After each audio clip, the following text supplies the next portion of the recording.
Ayahanda. Coba Adinda perhatikan. Nama Kanda berdua saja yang Ayahanda sebut. Tapi nama Adinda, Ayahanda tak sebut langsung. Itulah tandanya Adinda anak yang durhaka.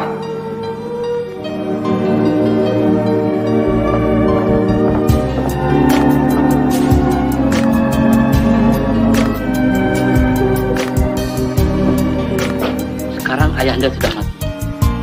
Berapa bahagian Adinda? Adinda akan dapat lebih daripada Abdul Wahab.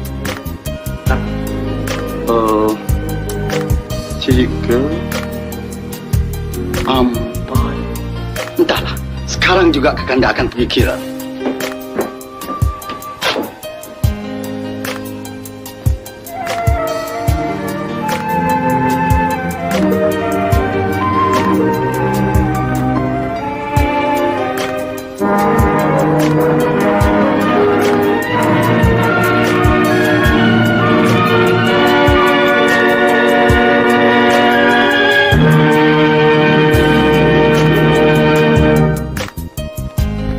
Mayat Ayahanda telah selamat dikebumikan.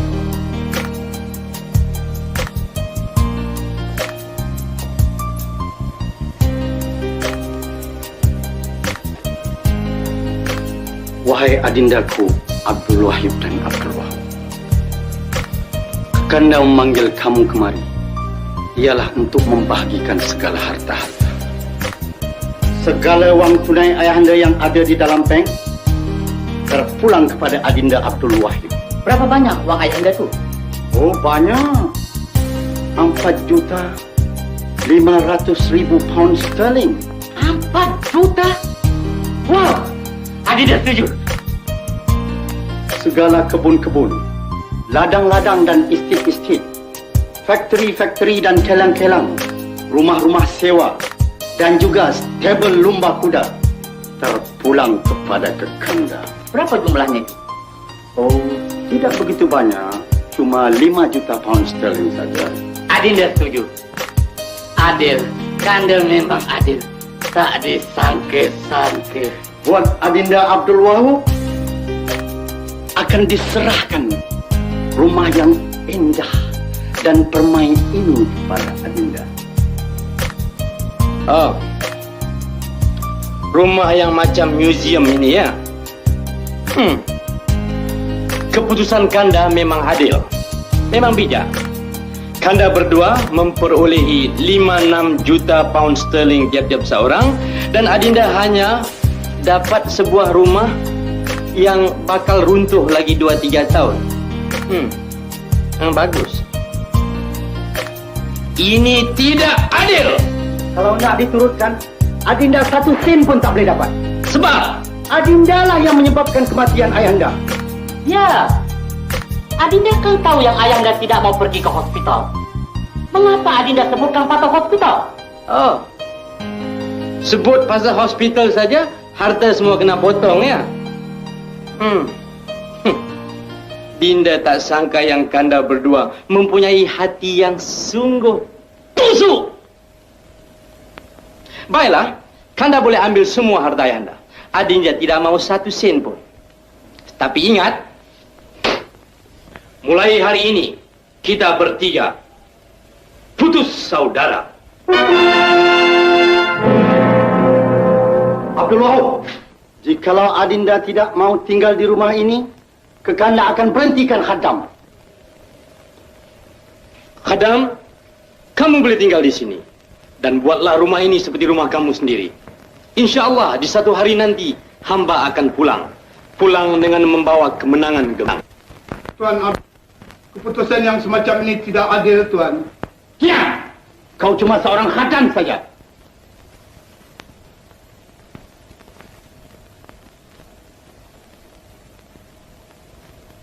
Kanda Abdul Wahab, perkara yang serupa ini bolehkah Abdul Wahab membawa ke mahkamah? Tidak boleh. Sebab Allah yarham ayahanda kita dulu tidak membuat hitam dan putih. Kesian si Abdul Wahab.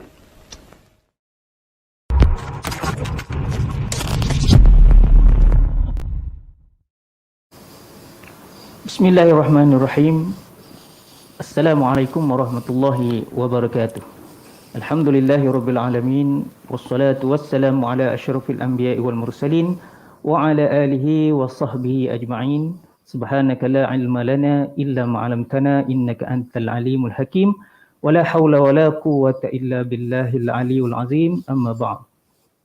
Bagi memberkati lagi majlis bicara kita pada pagi ini, adalah lebih baik kita memulakannya dengan doa ringkas insya-Allah. Ila hadratin Nabi Mustafa Muhammadin sallallahu alaihi wasallam wa ala alihi wa ashabihi wa ila jamil arwahil muslimin wal muslimat syai'u lillahi lahumul Fatihah. Bismillahirrahmanirrahim. Alhamdulillahirabbil alamin. Iyyaka na'budu wa iyyaka nasta'in. Surah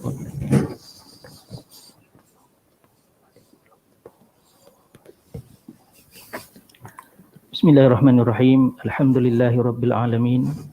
Wassalatu wassalamu ala asyrafil anbiya'i wal mursalin wa ala alihi washabbihi ajma'in.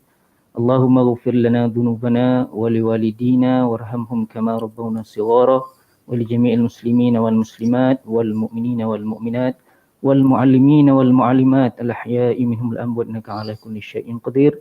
Allahumma rabbana hab lana min azwajina wa dhurriyyatina qurrata a'yun waj'alna lil muttaqina imama. Allahumma inna nas'aluka ridhaka wal jannah wa na'udzubika min sakhatika wan nar. Allahumma innaka 'afuwun karimun tuhibbul 'afwa fa'fu 'anna wa 'an walidina wa 'an muslimina wal muslimat bi rahmatika ya arhamar rahimin. Allahumma ya muqallibal qulub tsabbit qulubana ala dinika wa ala ta'atik. Allahumma a'inna ala dzikrika wa syukrika wa husni ibadatik. Allahumma iftah alaina hikmataka wa anshur alaina min khazain rahmatika ya arhamar rahimin. Allahumma zidna ilma warzuqna fahma. Allahumma zidna ilma warzuqna fahma. Allahumma zidna ilma warzuqna fahma. Bismillahilladzi la yadurru ma'a ismihi syai'un fil ardi wala fis samaa'i wa huwas samiul 'alim. Allahumma inna na'udzu bikalimatillahi tammati min syarri ma khalaq. Allahumma inna na'udzu bika minal baras wal junun wal judam min sayyi'il asqam.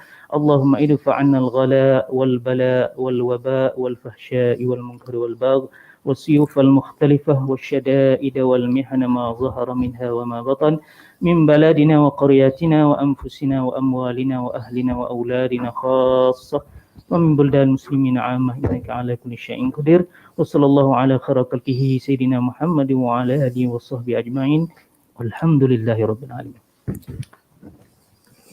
Yang berbahagia Tuan Haji Mustaqim Muhammad, Pengarah Eksekutif Operasi, Tuan Haji Muhammad Ridwan bin Wahi, Pengurus Besar Simpanan dan Pengeluaran, Datin Numi Muhammad, Pengurus Besar Komunikasi Pemasaran dan Khidmat Pelanggan, semua pengurus besar di Jabatan Khidmat Pendeposit dan Operasi, semua pengarah wilayah dan negeri, ahli panel jemputan kita yang bersama-sama kita pada pagi ini, serta semua anggota di JKPO dan di pejabat-pejabat cawangan TH di seluruh negara yang mengikuti program bicara ini, sama ada yang berada di mini teater bangunan Ibu Pejabat Tabung Haji Kuala Lumpur maupun yang mengikuti menerusi YouTube BKP Official yang dirahmati Allah sekalian.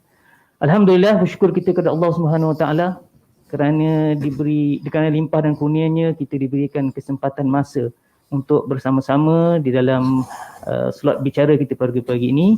Dan slot bicara kita pada pagi ini diberi tajuk Tadbir Harta Pusaka Bukan Rebut Harta Pusaka, yang dibawa khas secara live dari mini teater bangunan Tabung Haji Kuala Lumpur. Anjuran JKPO dengan kerjasama Imarah Hibah Sdn Bhd. Tujuan slot bicara ini diadakan adalah untuk kita sama-sama berkongsi ilmu pengetahuan dan juga pengalaman tentang pengurusan harta pusaka kepada semua anggota TH di cawangan di seluruh Malaysia, supaya pengetahuan tersebut dapat kita manfaatkan ketika berurusan dengan semua pendeposit semasa di kaunter. Tidak dinafikan bahawa sebilangan anggota TH di pejabat cawangan memang ada yang telah mahir dalam hal pengurusan harta pusaka. Mungkin kerana mereka memperolehinya melalui inisiatif sendiri, Namun pada hari ini JKPO dengan kerjasama Imarah Hibah Sdn Berhad membawakan ahli panel yang berpengetahuan dan pengalaman luas dalam pengurusan harta pusaka agar selepas ini nanti dapat memantapkan lagi ilmu pengetahuan dan juga pengalaman mereka di pejabat-pejabat cawangan supaya mereka semua boleh mengendalikan pertanyaan para pendeposit berkaitan dengan hal ehwal pengurusan harta pusaka. Jadi sebelum kita meneruskan slot bicara kita pagi ini, izinkan saya untuk memperkenalkan kedua-dua ahli panel jemputan kita. Yang di sebelah kanan saya ialah Tuan Ahmad Tirmizi bin Abdullah. Terima kasih Tuan menerima jemputan kami pada pagi ini. Terima kasih. Tuan Ahmad Tirmizi adalah kelahiran Pasir Mas, Kelantan. Beliau adalah graduan Universiti Islam Antarabangsa Malaysia. Telah beramal sebagai peguam bela dan peguam bicara Mahkamah Tinggi Melayu lebih kurang 20 tahun kan.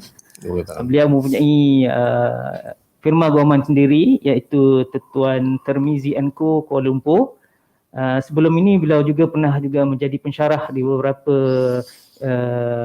institusi pengajian tinggi swasta dan juga awam. Dia juga giat menulis dan kita dapat lihat di atas meja kita antara beberapa buku berkaitan dengan harta pusaka yang ditulis oleh beliau sendirilah, mungkin kita boleh dapatkan selepas ini.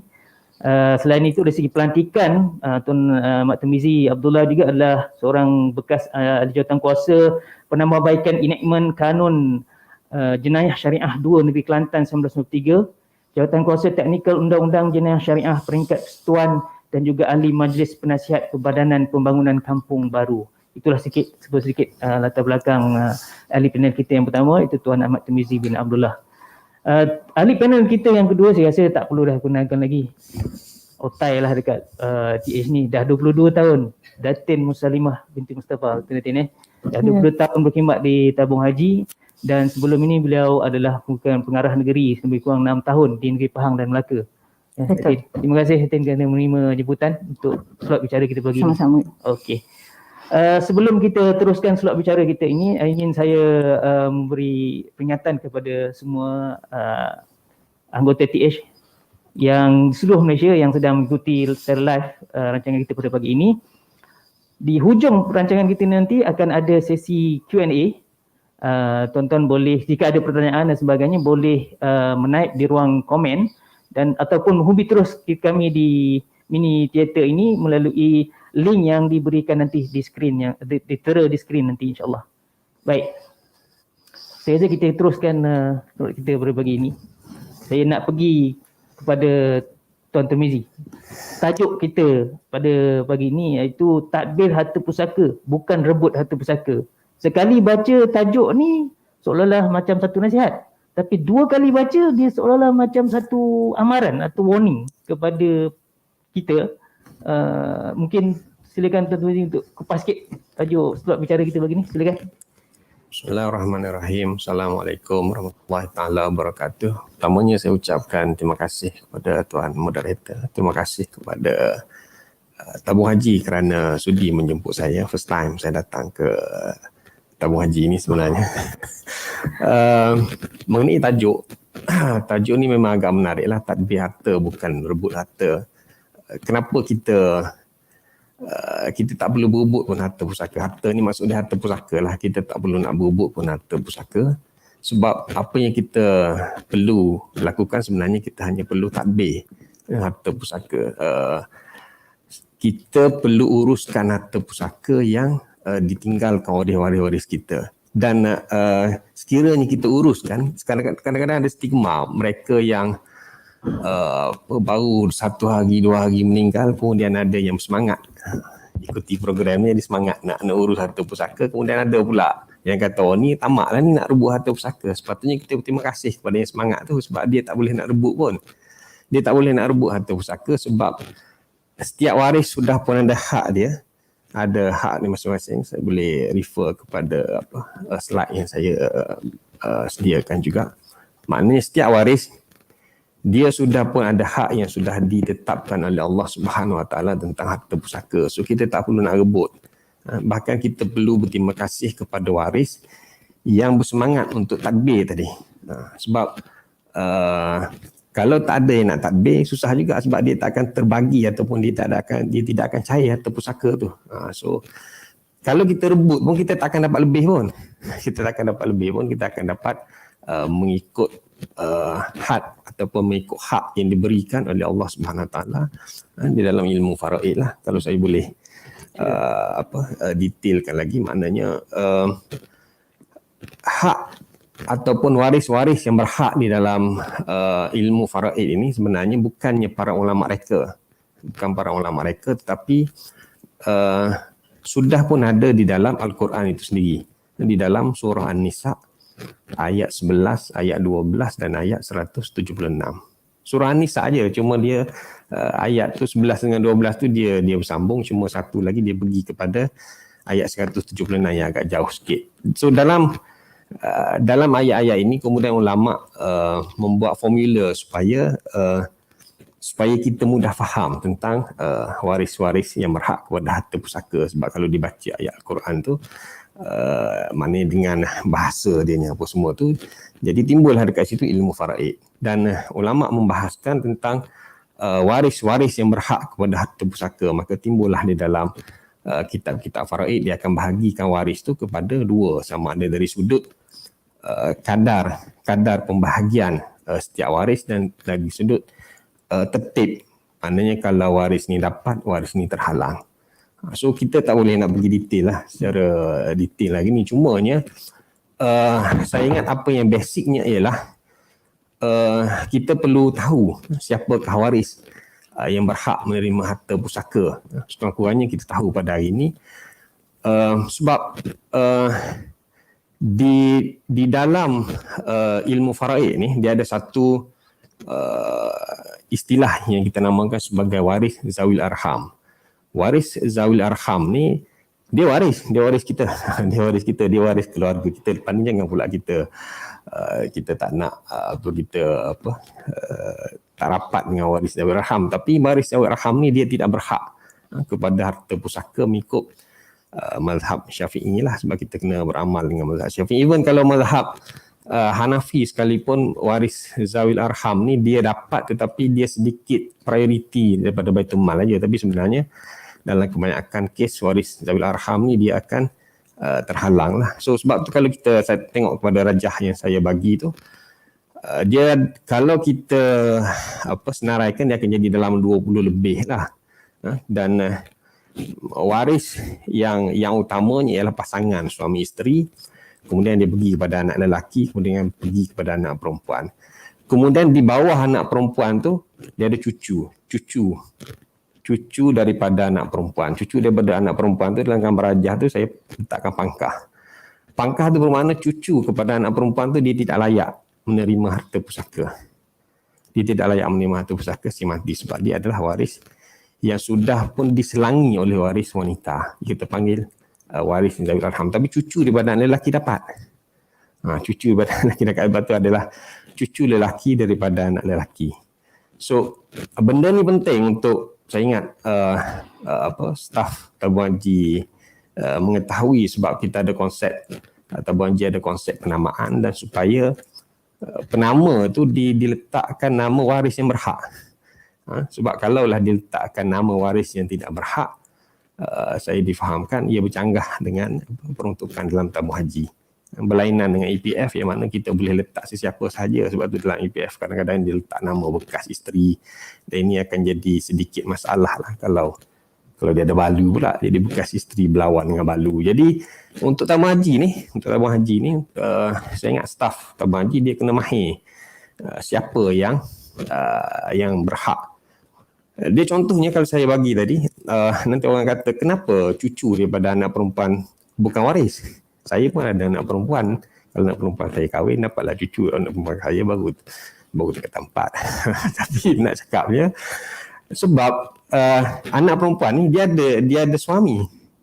Dia ada suami. So dia akan mewarisi di sebelah ayah dia. Dia adalah cucu daripada anak lelaki sebelah ayah dia. So dia akan dapat sebelah ayah dia lah, dia tak dapat sebelah mak dia.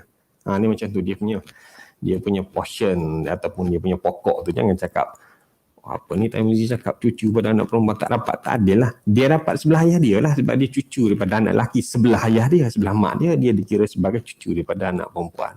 Jadi senarai itu memang dia macam tu. So kalau ikut senarai itu maknanya anak saudara daripada adik-beradik perempuan tak dapat.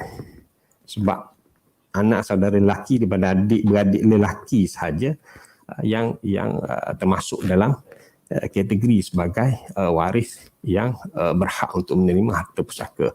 Dan dia pergi seterusnya lah, macam mak saudara memang tak dapat lah sebab dia pergi kepada bapa saudara. Begitu juga maknanya dia pergi sebelah ayah. Dia pergi sebelah ayah. Kalau sepupu tu dia pergi kepada sepupu lelaki daripada adik-beradik maknanya anak kepada adik-beradik lelaki ayah. Dia turun macam tu. So senarai ni saya ingat mungkin nanti mulai explain lah. Maknanya dia sebut konsep tu waris-waris yang berhak itu adalah maknanya sama ada dia adalah sama ada dia waris fardu ataupun waris asabah, dia adalah berhak lah. Cuma waris zawi arham tu dia tidak berhak. Kemudian ulama dia bahas detail lah waris fardu tu macam mana, waris asabah tu macam mana. Waris fardu ni dia dapat mengikut apa yang sudah ditetapkan, 1/2, 2/3, 1/4, 1/6, 1/8, semua ditetapkan di dalam Al-Quran ataupun nas-nas syarak. Sementara waris asabah dia mendapat baki, selalunya waris lelaki lah, anak lelaki, bapa. Ini semua kaedah-kaedah yang diformulakan pula oleh ulama-ulama faraid dalam memudahkan kita untuk faham. Kemudian kita bahagikan pula waris tu kepada waris utama, waris ganti, waris kedua. Waris utama ni dia sentiasa dapat, tidak ada waris lain yang boleh menghalang dia dan dia tidak menghalang waris sesama dia. Sebab tu bila si mati selalunya yang ni je lah 5. Dia suami atau isteri, dia bukannya suami dan isteri. Kalau setengah buku tu tulis 6. Dia tulis 6 tu sebenarnya dia nak bincang suami. Sebenarnya suami atau isteri lah. Kalau suami mati, isteri lah waris. Kalau isteri mati, suami lah waris. So ini kita panggil waris utama yang selalunya kalau kita boleh advise, kita letak waris utama lah sebagai penama dan sebagainya. Sebab selalunya waris utama lah yang akan ataupun yang memerlukan ataupun yang lebih kena untuk menjadi pentadbir kepada seseorang tu, kecuali lah dia pergi pula kepada contohnya dia tak kahwin, dia tak ada anak, dia mungkin akan jadi kepada waris-waris sisi dia apa semualah. So waris sisi pun dia kena ingat, waris sisi dia kena ambil daripada adik-beradik lelaki, anak saudara pun anak saudara lelaki daripada adik-beradik lelaki. Macam tu. Key point tu lelaki lah.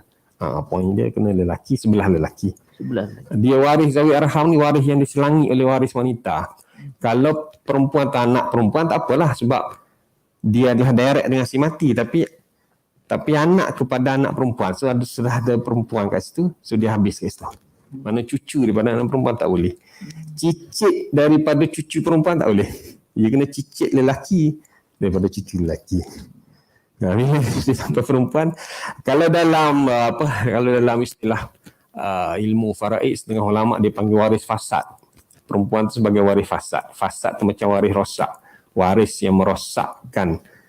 Sebenarnya bukan rosak pun, cuma istilah dia tu. Maknanya bila sampai perempuan, waris lepas dia tu dah jadi macam rosak. Maknanya anak kepada anak perempuan tu dia dah rosak lah, sebab anak perempuan tu merosakkan waris lepas dia. Dia nak bagi mudah kita faham je sebenarnya. Dia panggil itu, tapi kadang-kadang kita kena sebut yang mudah faham lah. Yang macam waris asabah, saya selalu sebut sebagai waris aki-baki.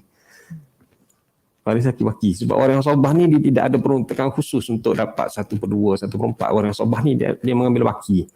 Kalau baki dia banyak lah. Kadang-kadang waris asabah ni baki dia kosong je. Anak lelaki dia hanya mengambil baki apa yang ditinggalkan oleh waris fardu. Anak lelaki, bapa. So kalau kebetulan pusaka tu memang waris fardu dapat sikit, so waris asabah dapat banyak. Asabah tu baru masuk mengambil baki atau menghabiskan baki harta. Kadang-kadang saya suka guna istilah yang agak waris rosak lah, waris aki-baki lah, tapi kadang-kadang benda tu kita nak suruh mudah faham je lah. So itu konsep.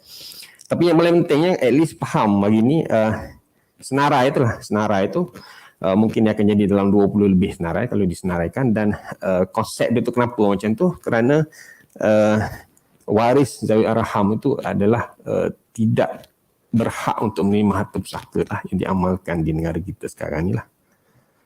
Okey. Wallahualam. Okey, terima kasih Tuan Mizi. Begitu sikit asas berkenaan dengan faraid. So ada susu galuh dan beberapa penegasan yang dibuat oleh Tuan Mizi ini, jangan silap pilih lah.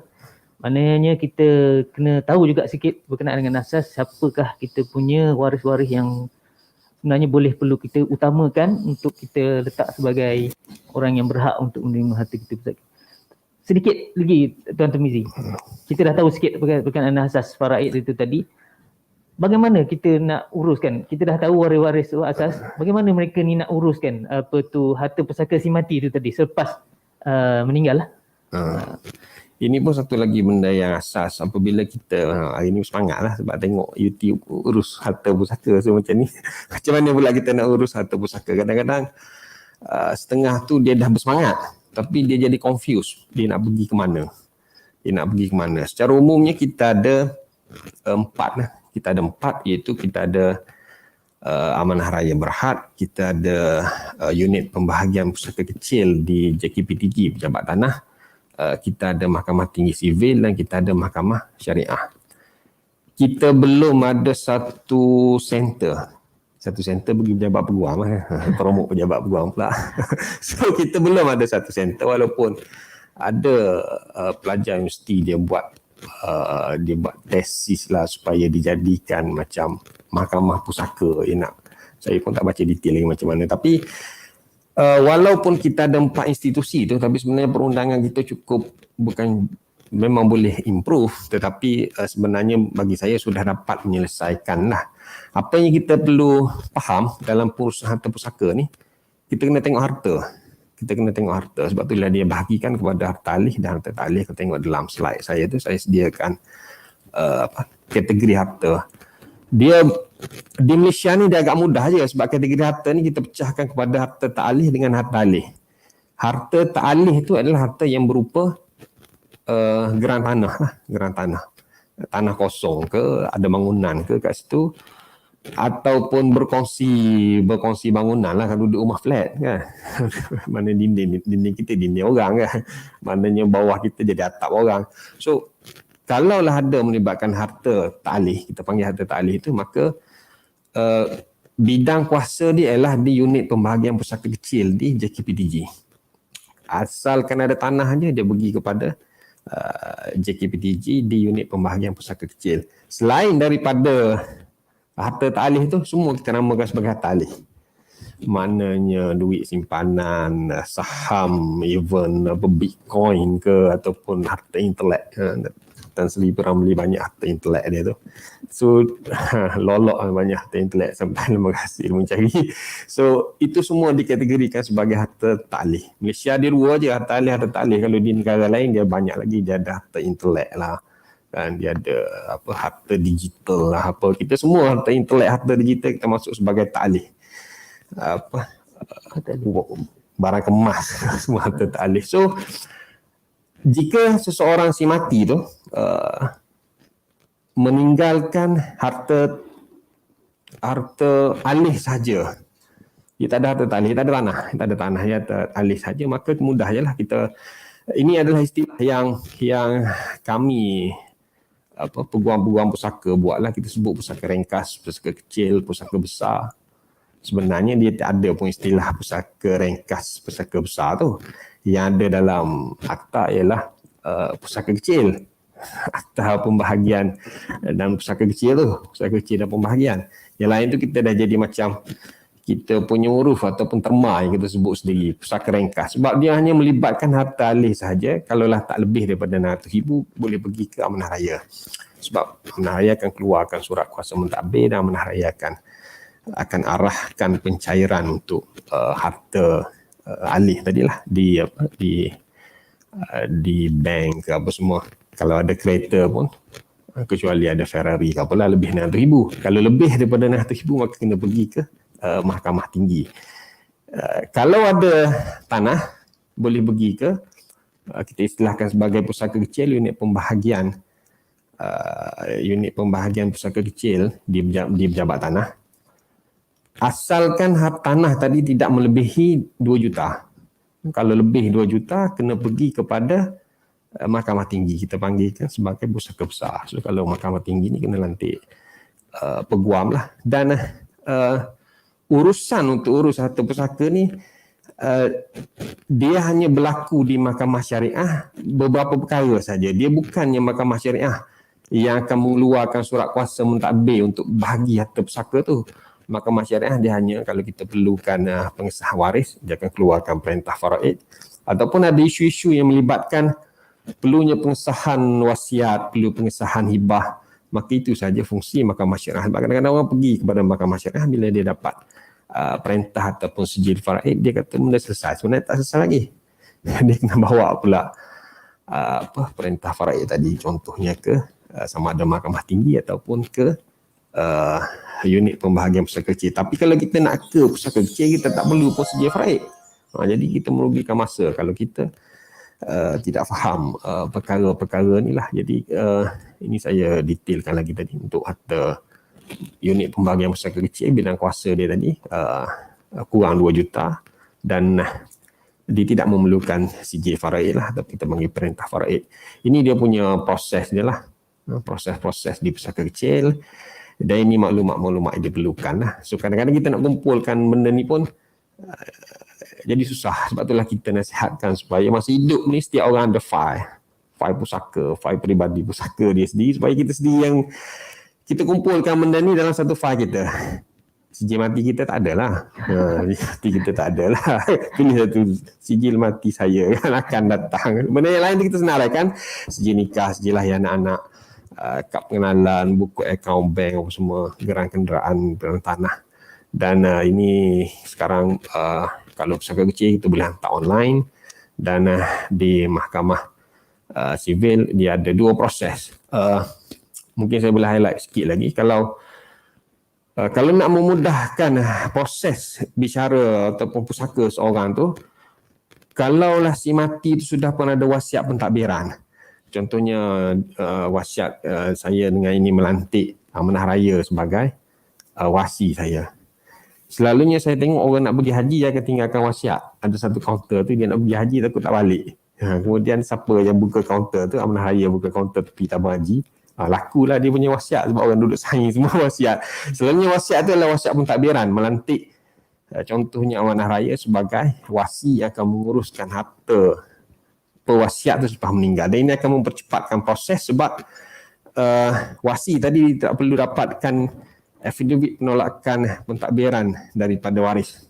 Waris sekarang ni kalau duduk musim Covid ni berada luar negara pun tak apa. Bila ada wasiat pentadbiran melantik wasi tadi, wasi tu saja boleh ambil dia panggil geran probate untuk mempercepatkan proses pengurusan pusaka tadi. So at least faham siapakah waris dan apa, walaupun di tabung haji ada penamaan, tetapi harta lain kita galakkan juga customer tu untuk buat mungkin wasiat pentadbiran.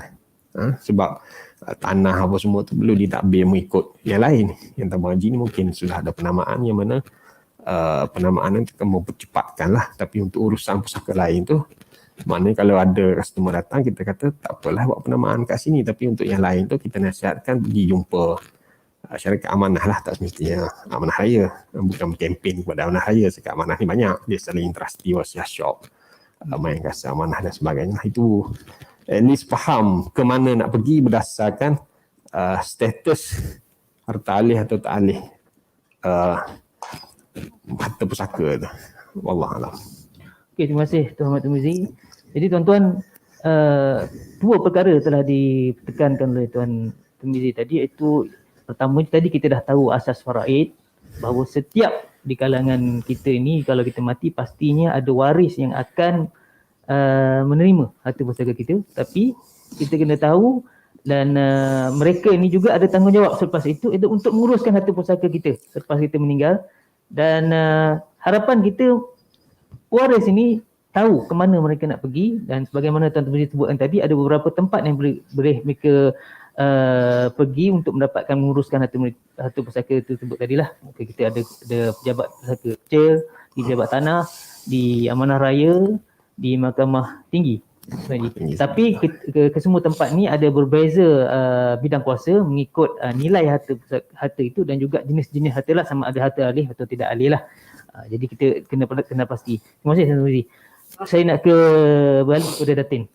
Tuan Tarmizi telah sebut tentang asas faraid, kemudian asas perusahaan harta pusaka. Di TH bagaimana Datin? Bagaimana TH membantu menguruskan simpanan bagi pendeposit yang telah meninggal dunia? Silakan Datin. Terima kasih. Bismillahirrahmanirrahim. Assalamualaikum warahmatullahi wabarakatuh.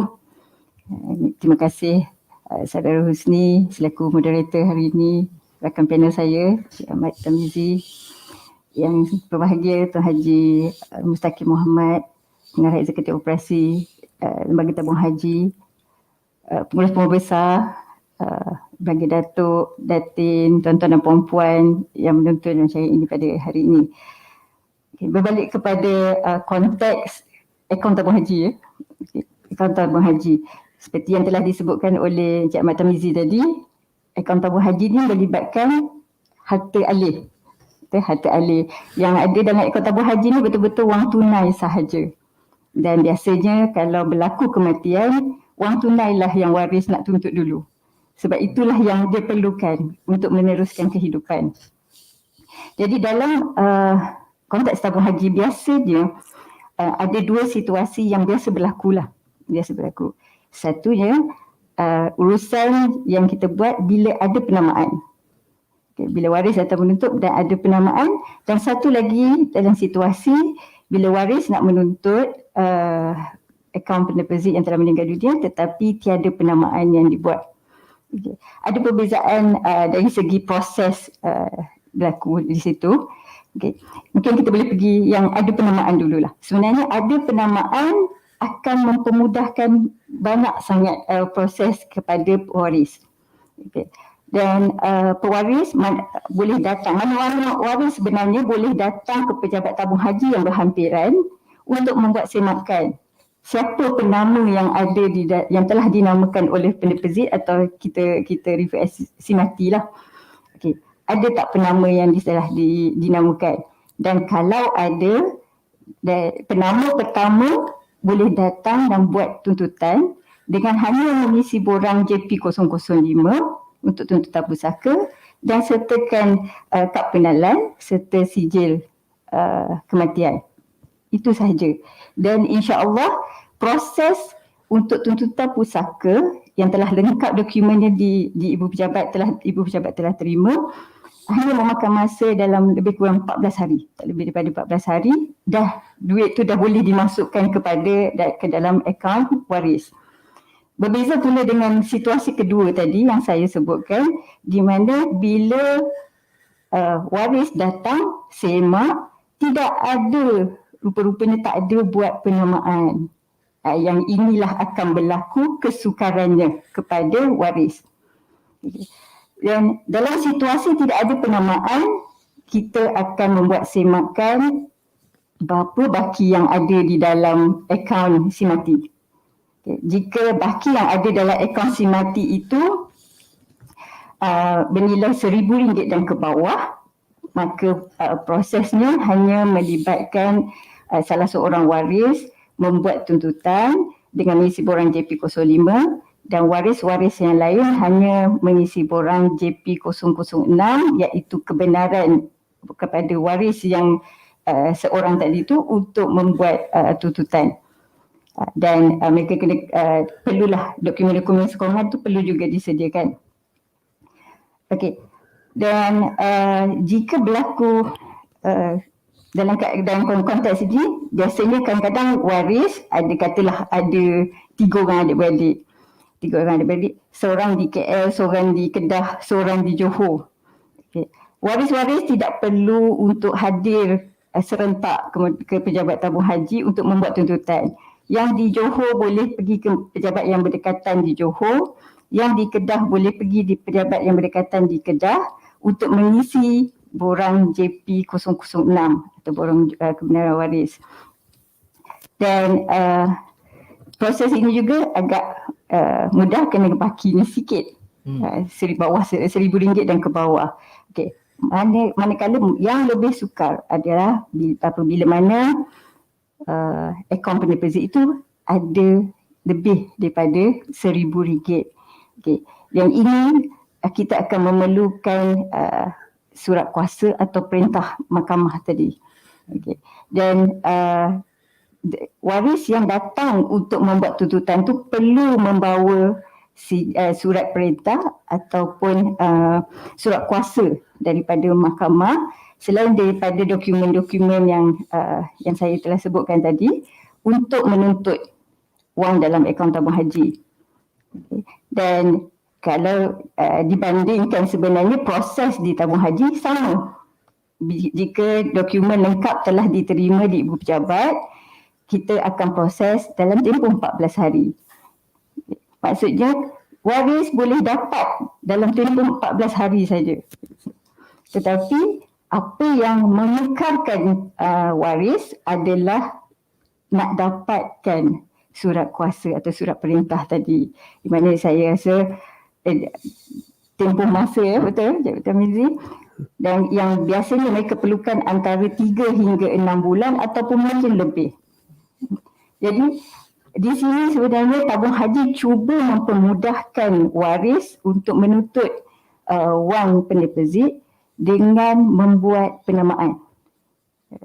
Penamaan inilah yang kita akan galakkan supaya waris lebih mudah untuk menuntut wang penerbit. Oh, maknanya Datin kalau nak tuntut lebih mudah tu elok ada penamaan lah. Ya. Jadi kita nasihatkan kepada penerbit, cek balik yang dah buka akaun tu ada penama atau tidak. Betul. Kalau dah mati penama macam mana Datin? Dalam konteks dalam situasi penama lah, kita ada sekarang ni ada dua penama dalam borang penama kita, penama pertama dan penama kedua.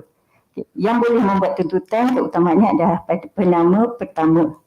Dalam situasi penama pertama meninggal dunia, penama kedua boleh membuat tuntutan dengan membawa sijil mati penama pertama.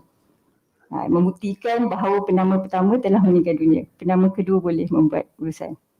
Okey, maknanya kalau ada penama mudahlah urusan di kaunter 14 hari penuntut tu boleh dapat, mana tabung haji akan masukkan transfer duit ke akaun si penama tadi. Betul. Kalau tak ada penama tu yang akan menjadi proses yang lama tu. Yeah. Mereka kena datang balik ke TH, ke cawangan membawa surat perintah yang probate lah mungkin. Probate itu probate, kuasa perintah mentadbir kuasa mentadbir yang membolehkan tabung haji mengeluarkan duit. Ya, Maknanya tanggungjawab tabung haji hanya di situlah mana dah ada perintah ataupun penama tu duit dah selesailah kepada penama. Ya, kita perlukan dokumen yang lengkap dan dokumen itulah yang mengesahkan.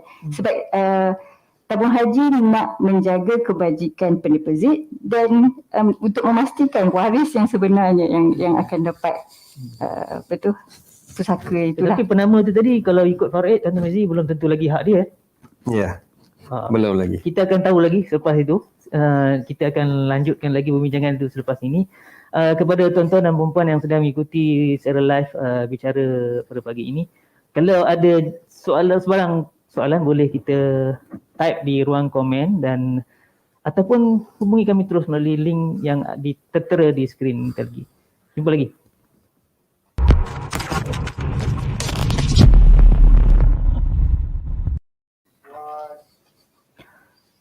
Tuan Mizi, tadi Datin dah sebut tentang penama. Ada penama, insyaAllah mudah. 14 hari tabung haji dah boleh masukkan duit. Tak ada penama, masalah sikit. Terpaksa berurusan dengan pihak-pihak tertentu untuk mendapatkan surat kuasa takbir dan sebagainya. Baru boleh datang semula ke tabung haji untuk pengeluaran duit itulah.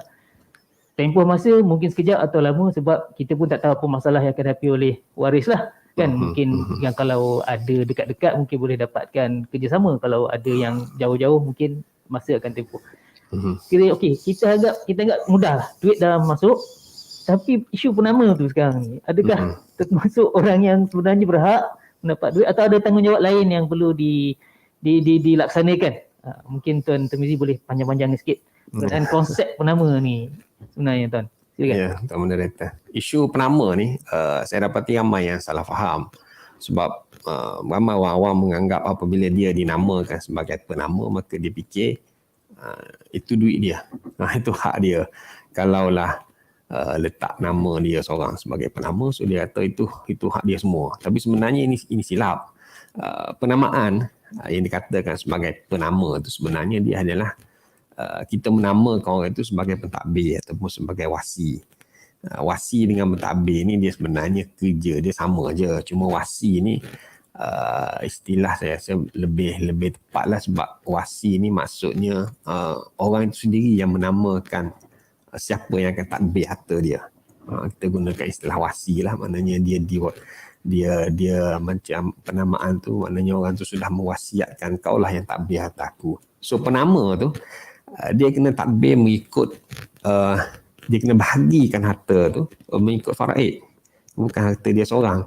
Dan benda ni sudah pun diputuskan kalau ikut dalam slide saya tu, maknanya jawatan kuasa Majlis Fatwa Kebangsaan bersidang pada 1973 lagi decide tentang perkara ni dan di-refresh kembali dalam Muzakarah Fatwa Kebangsaan kali ke-49 pada tahun 2000. Perkara ni dan dah ada, masih berlaku masih lagi berlaku salah faham. Bahkan ada juga kes-kes di mahkamah yang diputuskan oleh hakim pun bahawasanya penama itu sebenarnya dia hanyalah pentadbir. Kenapa kita letak penama kalau dia nak tadbir ikut faraid?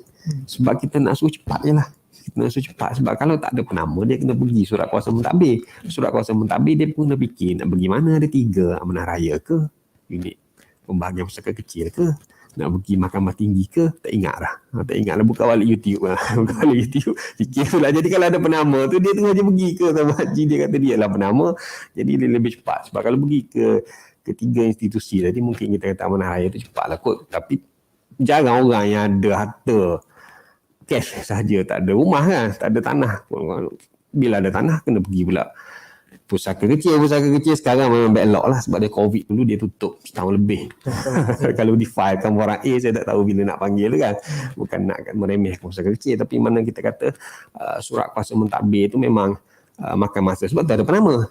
Penama tu dia hanya untuk mempercepatkan proses pengeluaran, at least balu yang memerlukan cash tu bila dia dapat, dia ada hak dia 1/4 kalau tak ada anak. Kalau ada anak, selalunya ada anak 1/8 untuk dia, dan dia boleh jadi terus dia yang memegang amanah untuk anak-anak dia, anak-anak yang di bawah umur tu lah. Kemudian kalau ada mak ayah, dia bagilah dekat mak 1/6, ayah 1/6. Mana kalau mak ayah dua-dua ada, dia jadi 1/6 tambah 1/6, 1/6 tambah 1/6 jadi 1/3 kan.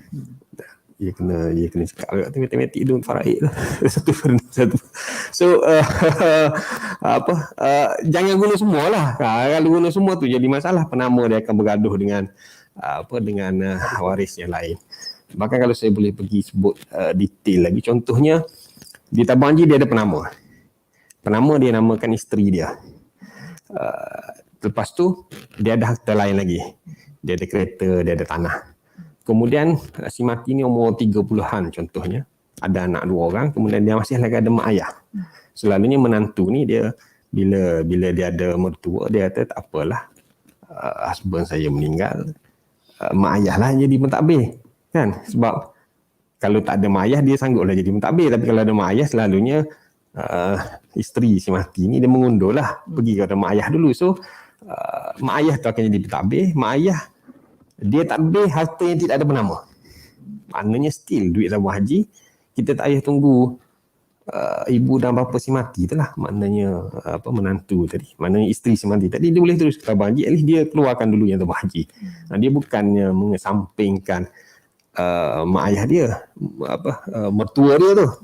Mertua dia boleh uruskan, sebab bila berlaku konflik antara penama dengan pentadbir yang dapat surat kuasa mentadbir tadi ataupun yang dapat geram probate tadi, dia tak boleh usik apa yang sudah dinamakan. Sebab ada juga berlaku kes, contohnya ayah si mati dia dapat surat kuasa mentadbir, dia pergi ke mahkamah ataupun dia pergi ke unit pembahagian pusaka kecil. Tapi di penamaan tadi, di tabung haji ke, di KBSP ke, sudah ada penama isteri. So dia tak boleh usik apa yang sudah dinamakan, sebab penama tu dia prevail. Itu maksud saya, dia adalah undang-undang khusus yang mana penamaan tu orang lain tak boleh usik. Orang lain tu dia dapat surat kuasa mentadbir, dia hanya untuk harta lain. Contohnya kalau Datin tengok, oh kita ada penama, kemudian datang pula dia punya mak ayah, saya ada surat kuasa mentadbir. Mana surat kuasa mentadbir tu dikemudiankan, kita layan penama dulu. Kalau penama di tabung haji ni dia menepati apa, mana menamakan waris yang tersenarai dan sebagainya, so penama tu lebih prevail. Maknanya mak ayah ni kena pergi uruskan yang harta lain yang tak ada penama. Itu pentingnya penamaan, sebab penamaan tu dia lebih cepat, dan apabila kalau ada konflik pun penamaan itu lebih prevail. Sebab itulah kadang-kadang kita kena update penamaan tu. Tapi di tabung haji saya rasa tak jadi isu lah, sebab kalau penamaan tu dah kita boleh senaraikan hanya waris sebagai penama, dia tak jadi isu. Sebab saya duduk handle ni dia, sebab konsep penamaan ni selain daripada tabung haji, dia ada juga konsep penamaan tempat-tempat lain. Bukan saya nak kritik penamaan tempat lain. Contohnya EPF penamaan dia tak semestinya waris. Siapa sahaja yang kita namakan di EPF dia adalah sah walaupun bukan waris. Sebab itulah kadang-kadang penama di EPF adalah bekas isteri. Dia tak update. Dia dah bercerai tapi bekas isteri jadi penama. Kemudian balu dapatkan surat kuasa mentadbir. Jadi balu lawan janda. Balu lawan janda. Tapi janda tu adalah penama di EPF. Jadi janda tu dapat duit. Tapi saya rasa tabung haji tak jadilah sebab janda tak tersenarai dalam senarai tu, sebab bekas isteri tak dapat. Tapi EPF masih lagi berlaku benda tu. Bukan saya nak kritik EPF. EPF panggil saya lepas ni pun tak apalah kot. Sebenarnya saya yang menghadapi masalah ni. Jadi tapi penamaan tu prevail. Walaupun balu dapat surat kuasa mentadbir di JKPTG, tapi dia tak boleh nak challenge apa yang dibuat. So kita nasihatkan dia adalah penama, dia perlu, yalah kita nasihatlah, tapi dah duit masuk akaun dia. Dia katalah arwah memang berhutang dengan aku banyak, dah nama pun bekas isteri, contohnya lah. So konsep penamaan tu pun kita kena highlight kepada, saya ingat, kepada pendeposit supaya dia faham bahawasanya tanggungjawab dia adalah untuk mentadbir dan membahagikan mengikut faraid, dan dia tidak boleh bandingkan dengan konsep-konsep penamaan yang lain lah, sebab dia ada penamaan di PMB pun ada penamaan di cuma wang simpanan di bank tu tak ada penamaan lah. So maknanya di peringkat frontliner ni saya rasa bila kita bagi barang penama tu, boleh ingatkan juga ini adalah konsep dia lah pentadbir, bukan bagi dekat puan 100%. Puan untuk memudahkan puan ambil dan bagilah mengikut faraid supaya hubungan sesama waris tu kekal, silaturahim tu tidaklah bergaduh menantu mentua dan seumpamanya lah. Allahuakbar. Datin nak sambung nanti. Saya rasa Tuan Terbiji sebut tentang kepentingan penamaan dan mungkin ada salah faham dan banyak berlaku kan salah guna duit penamaan. Mungkin saya rasa di tabung haji Tuan Terbiji dah puji tabung haji tadi. Mungkin Datin nak sambung. Itu antara satu kebaikan lah. Bila mana tabung haji hanya menetapkan bahawa waris yang boleh dinamakan dalam borang penamaan mestilah sah daripada hukum syarak, mengikut hukum syarak. Jadi kalau ada pendeposit yang menamakan mana-mana waris yang dia ingat waris, okey, tapi mungkin waris dari segi bahasa atau waris dari segi adat. Contoh datuk lelaki sebelah ibu.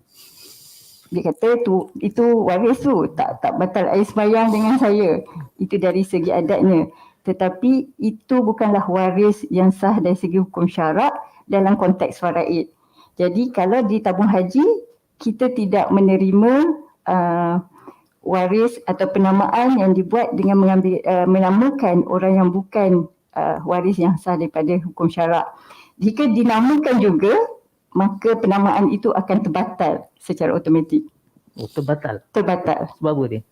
Sebab memang kita dah ada dalam peraturan lembaga tabung haji tahun 2002 yang telah dikemaskini pada 2017.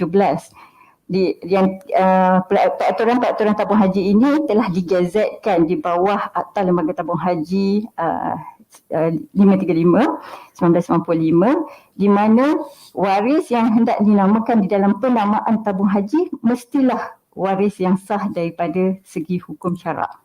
Jadi kalau anggota kita di kaunter maklum kan? ya, anggota kita maklum. InsyaAllah. Jadi mana Dan dalam borang tu sendiri pun kita dah nyatakan bahawa waris tu mesti waris mengikut hukum syarak. Jadi kalau ada yang letak bukan yang daripada yang telah mungkin tadi Cik Tamizi pun telah tunjukkan, mereka letak bukan daripada hukum syarak, tapi dia kata itulah yang dia paling percaya, kita tetap tak terima. Semasa tuntutan pusaka nanti kita akan tolak dan penamaan itu terbatal. Dia akan kena proses seperti tiada penamaan. Maknanya dia terpaksa macam mana tadi proses untuk dapatkan surat kuasa mentadbir. Betul. Mana kita boleh saya katakan bahawa sekarang pendeposit, semua pendeposit di tabung haji sekarang ni penamanya insya-Allah mengikut apa yang telah ditetapkan oleh SOP. Betul? Yang itulah sebenarnya yang kita nak tekankan lah di sini. Mana tak perlu risaulah para pendeposit, insya-Allah para duit simpanan mereka selepas mereka itu selamatlah akan pergi kepada waris yang mengikut sebagaimana Tuan Fuzi tekankan tadi yang senarai 23 orang tu tadi. Kita berharap begitu, tetapi saya kira sebab mungkin ada yang sebelum ni, sebab penamaan di tabung haji telah bermula sejak tabung haji ditubuhkan tahun 1963. Okay. Dan pada waktu itu mungkin dari segi ilmu dan sebagainya kita tidak didedahkan sangat tentang waris yang sah daripada segi hukum syarak. Mungkin kita pernah tengok tapi kita pun tak hafal. Kita rasa macam waris yang dari segi adat dan bahasa itu adalah lebih mudah untuk kita faham. Jadi kalau nak kata 100% penamaan di tabung haji ini dah mengikut hukum syarak, saya tak beranilah nak kata 100% garanti tu. Tapi kita dari semasa ke semasa insya-Allah kita akan memperbaiki proses penamaan kita supaya akhirnya nanti semua penamaan di tabung haji adalah mengikut hukum syarak. Semasa penama datang untuk menuntut wang simpanan pendeposit, ada apa-apa kita punya anggota di kaunter buat tambahan peringatan macam Tuan Tamizi sebutkan tadi, kamu ni hanya sebagai penama, bukan duit tu ke hak kamu. Adakah tambahan-tambahan SOP begitu kepada anggota kita untuk memperingatkan para penama? Okey, peringatan itu memang telah ada dalam borang juga di sebelah belakang borang penamaan. Memang kita telah nyatakan bahawa penama itu adalah bertindak sebagai wasi sahaja. Dan saya yakin, saya percaya juga frontliner kita apabila memproses penamaan, memberi nasihat kepada waris yang menuntut bahawa ini adalah wang pusaka yang perlu diagihkan secara faraid. Jadi mereka ini bukanlah beneficiary, bukanlah penerima manfaat, tetapi penama adalah merupakan mereka yang dilantik sebagai wasi atau pentadbir sahaja. Okey, terima kasih Datin dan juga Tuan Tamizi berkenaan yang bincang panjang, mengupas panjang berkenaan tajuk penamaan. Maksudnya penamaan ni, konsep ni penting yang perlu kita ketahui terutama pada para anggota kita yang di kaunter. Sebab kalau silap ataupun tidak ada penama, kita perlu beritahu kepada mereka untuk kemas ini penamaan, kerana dengan ada penamaan ini akan memudahkan lagi proses untuk mentadbir wang simpanan si mati tadi. Betul Tin? Betul. Okey, pada semua yang mengikuti bicara kita pada pagi ini, jika ada sebarang soalan, selagi-lagi saya nak ingatkan, simpan dulu soalan, kita tunggu di akhir rancangan ini. Boleh type di ruang komen dan ataupun boleh terus menghubungi kami melalui link yang tertera di skrin anda.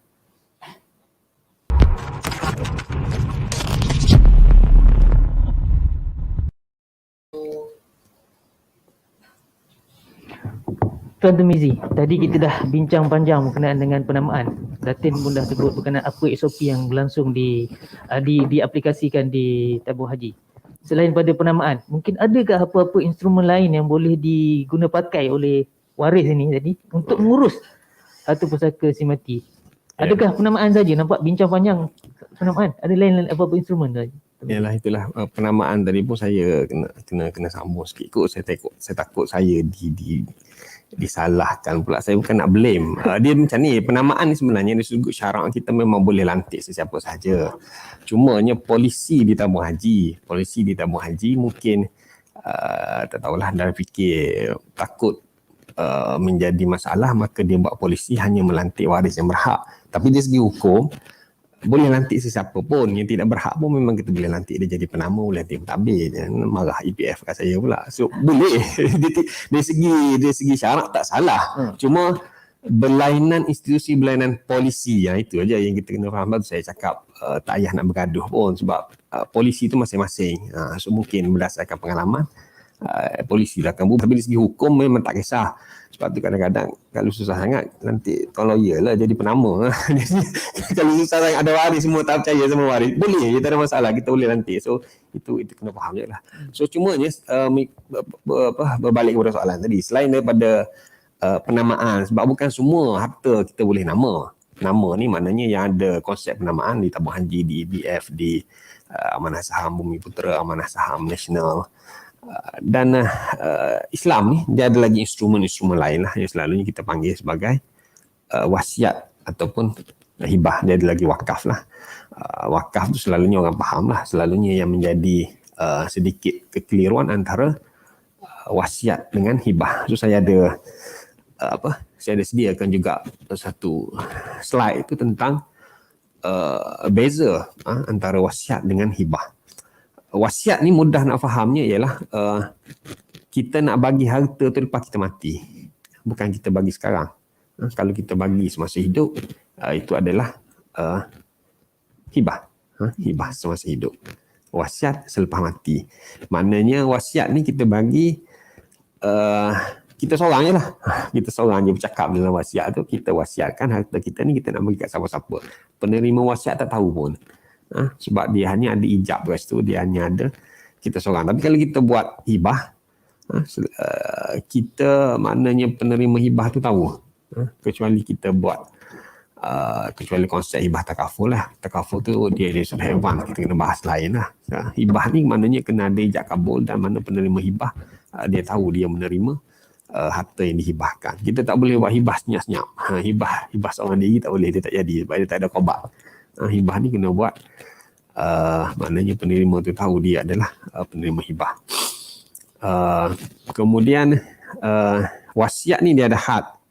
Kita hanya boleh mewasiatkan harta kita setakat 1/3 harta saja. Kita tak boleh nak wasiatkan 100%. Benda ni ada dalil lah, apabila Sa'ad bin Abi Waqqas mahu mewasiatkan semua harta dia kepada muslimin dan muslimat. Sa'ad bin Waqqas ni dia panglima perang. So dia dapat harta tu yang agak lumayan lah. Oasis di padang pasir tu dapat kat Sa'ad bin Waqqas dulu. Jadi kurma-kurma yang best tu dapat kat dia. So dia memang ada harta lah sebab dia panglima perang, hasil daripada rampasan perang tu. So dia kata dia tak nak bagi dekat waris dia nak bagi pada seluruh muslimin muslimat macam tu je. Tapi ini ditegur oleh baginda Nabi, cukuplah 1/3 wasiat. Kalau nak bagi, nak wakaf pun, wakaf melalui wasiat cukup 1/3. 1/3 itu sudah pun banyak. Maknanya tinggalkan 2/3 itu untuk waris. Meninggalkan waris dalam keadaan kaya lebih baik daripada meninggalkan waris dalam keadaan meminta-minta. Jadi wasiat dia ada hak dia 1/3. Kalau nak bagi lebih, kena bagi masa hidup. Dan kalau wasiat lebih daripada 1/3, dia kena dapat izin daripada waris faraid yang lain lah. Maknanya wasiat itu dipanggil bergantung, tergantung, mauquf, suspended. Kalau waris selepas tu dia baca wasiat, okey, setujulah kita bagi 50% kepada masjid. Maknanya yang lebih tu dapat izin. Dan satu lagi sebenarnya wasiat ni kepada bukan waris. Asalnya kita bukan wasiat kepada waris. Sebab waris dia tidak memerlukan wasiat. Dia dapat sudah hak dia dalam faraid tadi. Kita wasiat untuk bagi kepada anak angkat. Kita wasiat untuk bagi kepada masjid. Kepada bukan waris. Itu fungsi dia. Kalau kita nak bagi pada waris, kita tak perlu nak wasiat pun. Tapi kalau kita nak wasiat, kita nak bagi kepada waris yang jaga kita ni lebih banyak. Contohnya, tapi wasiat kita tadi subjek kepada izin waris yang lain selepas meninggal. Bukan masa kita hidup tu. Masa kita hidup semua setuju je dengan mak ayah wasiat. Tapi kita kena tanya. Contohnya dia nak bagi wasiat dekat anak perempuan dia yang duduk jaga dia kat kampung. Lebihlah sikit dia kata. Dia wasiat yang macam tu dia subjek kepada izin waris yang lain selepas wasiat tu meninggal. Sebab itulah kalau syarikat amanah kalau dia buat wasiat macam tu, dia ada satu clause.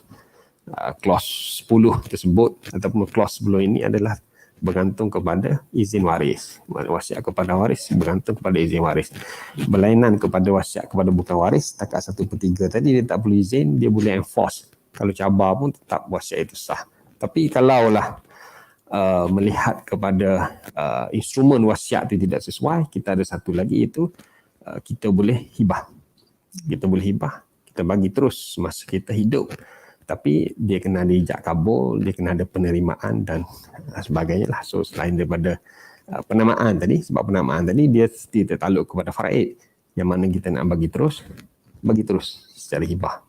Yang mana kita nak reserve, sebab kalau kita bagi derma terus, kita tak tahu umur kita panjang ke pendek, nanti tak cukup duit nak beli pampers pula. Tapi kita nak juga amal jariah kita. Kita lah wasiat. Maknanya 1/3 daripada duit tabung haji ni saya wasiatkan untuk bagi kepada masjid contohnya. Boleh kita tinggalkan macam tu.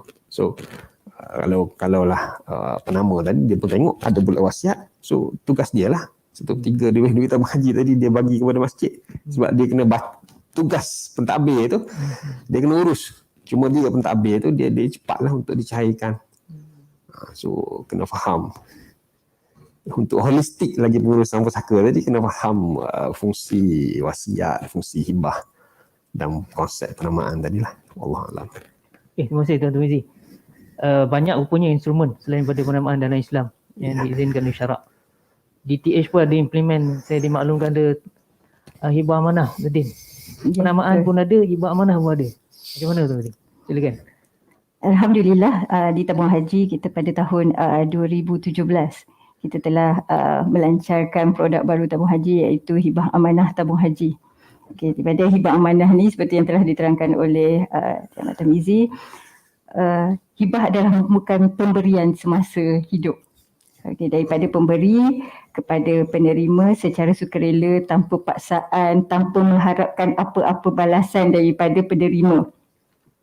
Dan hibah ni, hibah amanah tabung haji, pemberi adalah merupakan pendeposit tabung haji. Pemberi adalah pendeposit tabung haji dan penerimanya boleh sesiapa sahaja dari individu lah, maksudnya individu sesiapa sahaja yang berumur 18 tahun ke atas. Tetapi kalau yang bawah 18 tahun dia kena ada penjaga. Dan kita boleh beri hibah amanah tabung haji kepada sama ada orang Muslim atau bukan Muslim. Okay.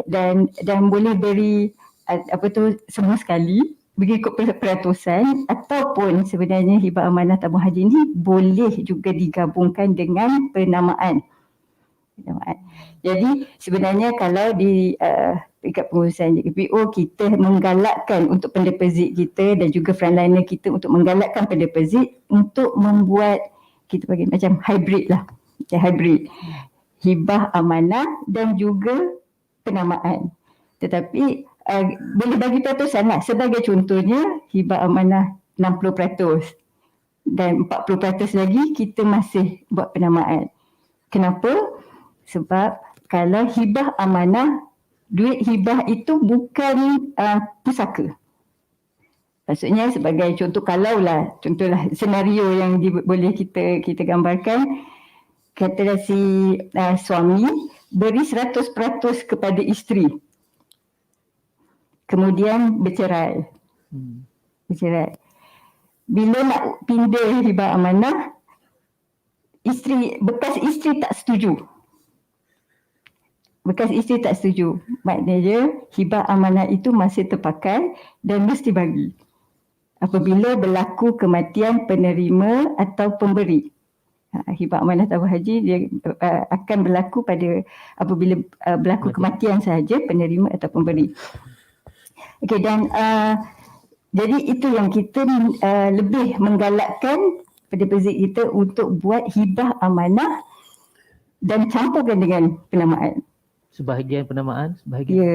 Dan satu lagi senario mungkin hibah ini adalah tidak dia bukan pusaka. Jadi contohlah isteri lah, yang tadi bukan isteri. Kalau isteri kata itu duit dia dah dapat hibah, duit dia tak nak bayar bekas, dia tak nak bayar hutang si suami atau si mati tadi. Dan tidak salah sebenarnya. Tak salah kalau dia tak bayar sebab duit hibah adalah hadiah. Jadi hak dia lah. Jadi hak dia. Okey, tetapi kalau lah penerbit kita pun kadang-kadang ada hutang dan sebagainya, dan kita nak juga sebahagian waris kita dapat dari segi kontrak faraid. Kita nak ada yang waris-waris yang lain juga dapat, dan hibah amanah yang digabungkan dengan penamaan ini adalah satu solusi yang lebih baik. Dan hibah amanah tabung haji juga kita melihat dia adalah satu solusi kepada mu'alaf. Contoh, kita ada penerbit yang mu'alaf yang tidak ada waris Islam yang lain, ataupun penerbit yang hanya ada anak angkat. Kalau mengikut 23 orang waris yang layak untuk dinamakan, anak angkat tak boleh. Okay. Dan hibah amanah inilah yang merupakan salah satu solusi yang diperkenankan oleh tabung haji, di mana mereka boleh bebaslah nak bagi. So kalau kita tengok tadi, kalau cerita Tiga Abdul tadi, okey, mungkin Ismail Ulang Raja nak bagi dekat Kadam. Sebab Kadam tu setia dengan dia. Tetapi sebab dia tak buat hibah, Kadam tu tak dapat apa-apa. Tapi dengan hibah amanah tabung haji, dia boleh hadiahkan. Tabung haji tak ada masa tu. Tabung haji tak ada masa tu. Tapi andai katalah Ismail Ulang Raja datang ke pejabat tabung haji, macam mana Islam lainnya kita nak nasihatkan? Satu tadi berkenaan dengan penamaan, ataupun kita kata bagi solution. Kalau dia kata saya nak bagi juga dekat kadam saya, bagilah kadam berapa, 5%, 10%, selebihnya mungkin boleh dibahagikan secara penamaan. Atau yang lebih baik terus bagi dengan Abdul Wahab, Abdul Wahib dan Abdul Wahub. Jadi tak bergaduh. Sebab biasanya kalau dalam konteks faraid ni pun walaupun kita kata penama itu adalah wasi, tetapi apa yang sering berlaku bila dah dapat duit tu kadang-kadang gelap mata. Jadi kita pun menasihatkanlah kita di Jabatan JKPO selaku frontliner untuk menasihatkan juga penerbit semasa membuat penamaan tu. Okay. Walaupun tadi Encik Tamizi ada sebut waris utama, betul ya? Waris utama lebih diutamakan, ya betul. Tetapi di tabung haji kita ada 23 orang yang kita dah cadangkan, dan yang itu memang ikut hukum syarak. Dan insyaAllah kalau kita akan bekalkan kepada pejabat cawangan infografik ini. Okay. Dan dalam infografik ni kita boleh tengok dah dah letak nombor dah. Okay. Tetapi nombor itu tidak menggambarkan keutamaan. Walaupun kalau kita tengok si mati, nombor 1 dekat situ, bawah dia adalah anak lelaki. Betul, dari segi apa yang telah diterangkan oleh Encik Ahmad Tamizi, anak lelaki itu adalah keutamaan dari segi hukum syarak. Tetapi dalam konteks penamaan tabung haji dan konsep penamaan tabung haji, tak semestinya dia namakan anak lelaki dia tu. Walaupun dalam infografik ni kita tak nombor 1. Okay, sama juga tadi, kalau Ismail Ulang Raja datang ke tabung haji, dia nak namakan Abdul Wahab ke, Abdul Wahib ke, Abdul Wahub. Ada 3 orang anak lelaki pun masalah juga. Semua hebat-hebat. Semua pakai kod, semua bijaksana. Yang mana satu nak namakan? Mana satu? Dekat ruang penamaan borang tabung haji ni ada 2 je. Siapa yang kita nak keluarkan? Adakah perlu Abdul Wahab yang kita letak nombor 1? Bukan kita lah. Maksudnya Ismail Ulang Raja nak letak dalam borang penamaan. Mesti ke dia letak Abdul Wahab? Tidak semestinya. Dan kita perlu nasihatkan pendeposit lah. Dalam contoh yang saya bagi ni, Ismail Ular Raja tengah pening nak namakan siapa, mungkin kita boleh beritahu dia, tak semestinya anak yang sulung diberi keutamaan. Kalaulah dia rasa anak yang sulung tu tak boleh diharap, maaflah, macam tak boleh harap, macam kena nakam bolot harta dia ni. Dan dia rasakan anak yang ketiga itu lebih layak ataupun lebih jujur, lebih amanah, lebih layak dan lebih bijaksana lah untuk mentadbir. Bukan bijaksana untuk menghabiskan harta, bijaksana untuk mentadbir harta selepas kematian dia. Dia boleh namakan Abdul Wahid sebagai penama pertama. Sebab penamaan tabung haji memang penama pertama yang diutamakan. Jadi itulah yang tanggungjawab kita untuk memberi nasihat. Ada situasi pendeposit yang dia lebih sesuai untuk membuat penamaan. Ada situasi pendeposit yang sesuai membuat hibah amanah. Dan ada situasi pendeposit kita yang sesuai membuat hibah amanah campur penamaan.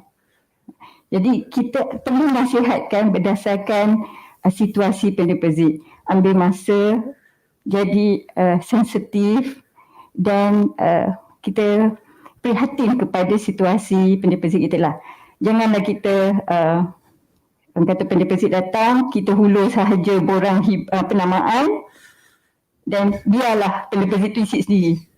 Pandai-pandailah pendeposit itu isi sendiri, waris mana dia pilih lah. Kita tidak langsung menyampaikan ilmu yang telah kita belajar ni kepada pendeposit. Dan saya kira rugilah kalau kita belajar, kita tahu waris mana yang berhak mengikut syarat, tapi kita tidak kongsikan ilmu tu kepada pendeposit. Dan itulah yang macam yang disebutkan tadi, masa awal-awal penamaan mungkin ada yang berlaku begitu, di mana memang ada kes yang kita jumpa baru-baru ni pun ada pendeposit yang menamakan anak saudara lelaki tetapi anak kepada kakak dia.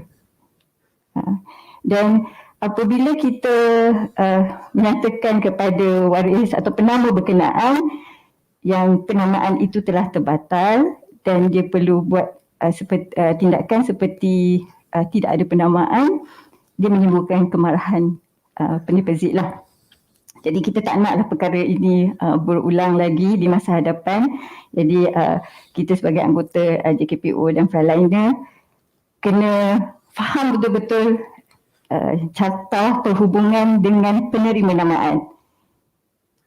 Dan sharekan dengan pendeposit carta ini supaya mereka sendiri pun faham macam mana nak pilih waris mana yang perlu dinamakan. Okay. Dan nombor-nombor yang kita letak itu sebenarnya adalah nombor yang mengikut susunan dalam borang tabung haji dan dalam sistem tabung haji. Okay. Dan insya-Allah selepas ini untuk meningkatkan lagi kefahaman dan juga untuk memastikan penamaan ini dibuat dengan betul, kita akan memberikan satu SOP barulah, bukan baru, tambahan sedikit, di mana borang penamaan kita akan ada satu lampiran tambahan. Pendeposit perlu kata tik ataupun menandakan hubungan dia dengan penerima namaan yang pertama dan penerima namaan yang kedua. Macam satu deklarasi. Kalau dulu borang penamaan tu yang di sebelah kiri tu hanya dia kena tulis je. Dia tulis je. Dan dia mungkin dia boleh tulis anak saudara. Dia tulis datuk. Dan apa itu frontliner kita terima. Sebab kita tidak ada proses pengesahan semasa membuat penamaan untuk mempermudahkan proses penamaan. Tetapi pengesahan akan dibuat semasa tuntutan pusaka itu dibuat. Jadi kita pun macam yang disebutkan tadi, penamaan tujuannya adalah untuk mempermudahkan tuntutan pusaka oleh waris pendeposit. Jadi kita kena buat dengan betul lah. Sekarang dah dilaksanakan buat dating? InsyaAllah. Dah ada dating? Oh, insyaAllah. Dengan harapan nampaknya dengan cara yang dicadangkan ni akan lebih menyelamatkan lagi Khatib Bezid lah, dan juga akan memudahkan lagi proses pengeluaran selepas kematian, dan juga saya rasa penambahbaikan ni adalah belajar daripada pengalaman-pengalaman lepas, dan penambahbaikan ni saya rasa akan lebih memudahkan lagi proses di kaunter dan juga untuk pengeluaran. Mungkin Tuan-Tuan Mizi pun nak bersetuju kalau cadangan ni macam mana? Kita boleh senaraikan? Kita senaraikan dengan lebih detail lah, lebih bagus. Maknanya kalau anak saudara lelaki daripada adik-adik lelaki, lebih menepati lah apa yang dikehendaki dalam polisi tabung haji tu. Okey. Ada satu ruangan di borang tu kan. Okey, terima kasih Datin dan Tuan-Tuan Mizi. Berakhirnya jawapan daripada Datin tadi, maka slot bicara kita pada pagi ini kita di hujung rancangan lah. Tetapi apapun sebagaimana telah saya janjikan tadi, kita akan buka sesi soal jawab dengan para penonton, para anggota TH di seluruh negara, secara menaipkan pertanyaan anda itu di ruangan komen ataupun terus menghubungi kami di link yang tertera di skrin. Sementara itu kita berehat sementara. Pernahkah anda mendengar hibah amanah tabung haji? Hibah amanah TH adalah alternatif penyelesaian terbaik kepada pembahagian wang di dalam akaun simpanan tabung haji anda selepas anda meninggal dunia.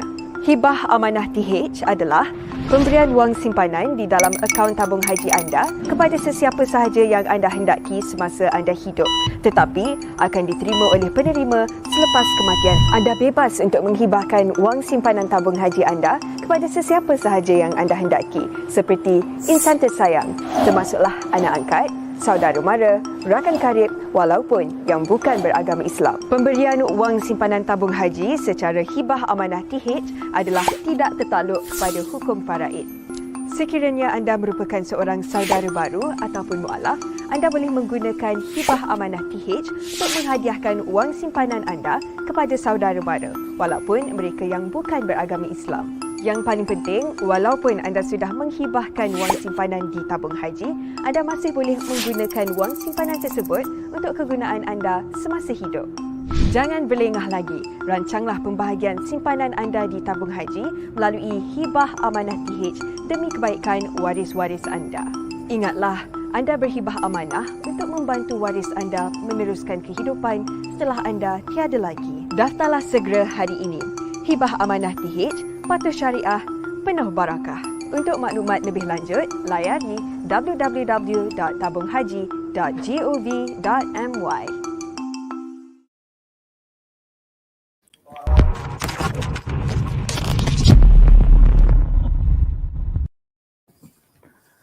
Alhamdulillah, kita sekarang berada di sesi soal jawab.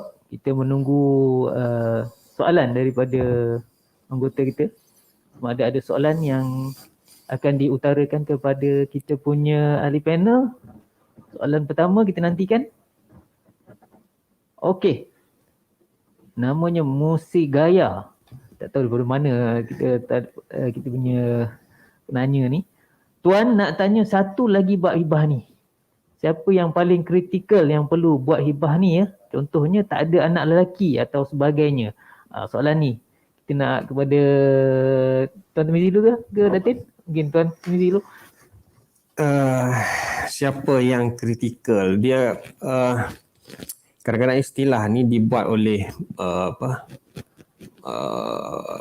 kita panggil Islamic Estate planner. Kadang-kadang dia nak mempromosikan instrumen hibah dia tu, maka dia katakan ini adalah yang kritikal untuk buat hibah. So sebenarnya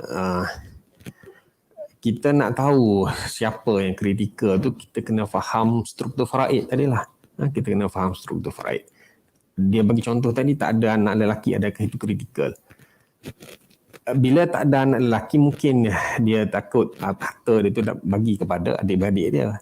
Jadi bila bagi ke adik-beradik, mungkin dia tak nak harta dia dapat ke adik-beradik dia, maka dia nak buat hibah lah, hibah kepada anak perempuan dia. Tapi sebenarnya dari segi faraid, kalau tak ada anak lelaki, kalau ada ayah yang menghabiskan harta. Maknanya tak bagi lagi ke adik-beradik. Bukannya tak ada anak lelaki tu dapat ke adik-beradik. Kalau ada ayah dulu. Dia punya priority tu. Tapi kalau memang dia dia sebenarnya bagi saya tak berapa suka promote macam tu. Dia macam kita promote nak lari pada faraid. Sebenarnya hibah ni kita bagi sebab kita sayang, bukannya kita nak elak. Kita sayang pada anak perempuan kita bagi hibah lah ke anak perempuan kita. Jadi dia bukan isu kritikal tu, isunya sayang tu. Sayang tu kita bagilah. Dia kena perbetulkan niat sikit. Jangan nampak berhelah sangat sebab kita takut bila kita berhelah ni macam kita nak lari daripada faraid, maka kita macam nak tipu malaikat lah. So kita berhibah. Kita hibah tu bukan kita nak lari, tapi kita hibah kerana kasih sayang. Saya bukan menghukum orang buat hibah tu, tak ada masalah dia nak buat hibah. Saya bukan kata si fulan bin si fulan tu berdosa ke apa. Cuma kerana cara promote tu menyebabkan jadi macam ustaz-ustaz yang duduk promote faraid ni, dia tak sukalah macam tu.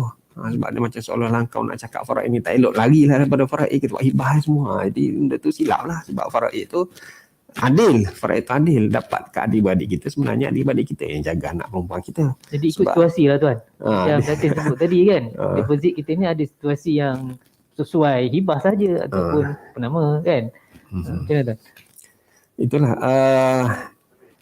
kalaulah hibah tadi, kalaulah betul-betul dia rasakan, bila dia faham struktur faraid dia tadi, dia memang tak nak maknanya dia nak harta dia tadinya dihibahkan kepada anak-anak dia, maka dia boleh buat hibah lah. Dia boleh buat hibah. Saya tak suka letak kritikal tak kritikal tu. Dia boleh, dia faham faraid, maka dia boleh decide sendiri sama ada dia nak hibah atau tidak. Nak hibah atau tidak. Kita tak boleh nak menghukum secara umum. Sebab mungkin ada orang yang tak ada anak lelaki pun ada masalah dengan adik-beradik dia. Kepada yang bertanya tadi. Tak adalah. Yalah, itulah maknanya. Terpulang kepada dia lah. Dia kena faham faraid lah bagi saya. Dia kena faham faraid. Lepas tu dia tengok situasi dia. Dia mungkin tak ada masalah dengan adik-beradik dia walaupun dia tak ada anak lelaki. Biarlah adik-beradik dia yang akan take care anak perempuan dia. Kalau dah semua dia dah hibah lah, sekali adik-beradik dia kata, buat apa aku nak ambil tahu anak saudara aku yang perempuan, aku tak dapat apa pun. Kita dapat apa. Jadi lepas dia mati jadi masalah pula sebab macam si mati ni memang tak nak bagi apa-apa kat aku, semua dihibah.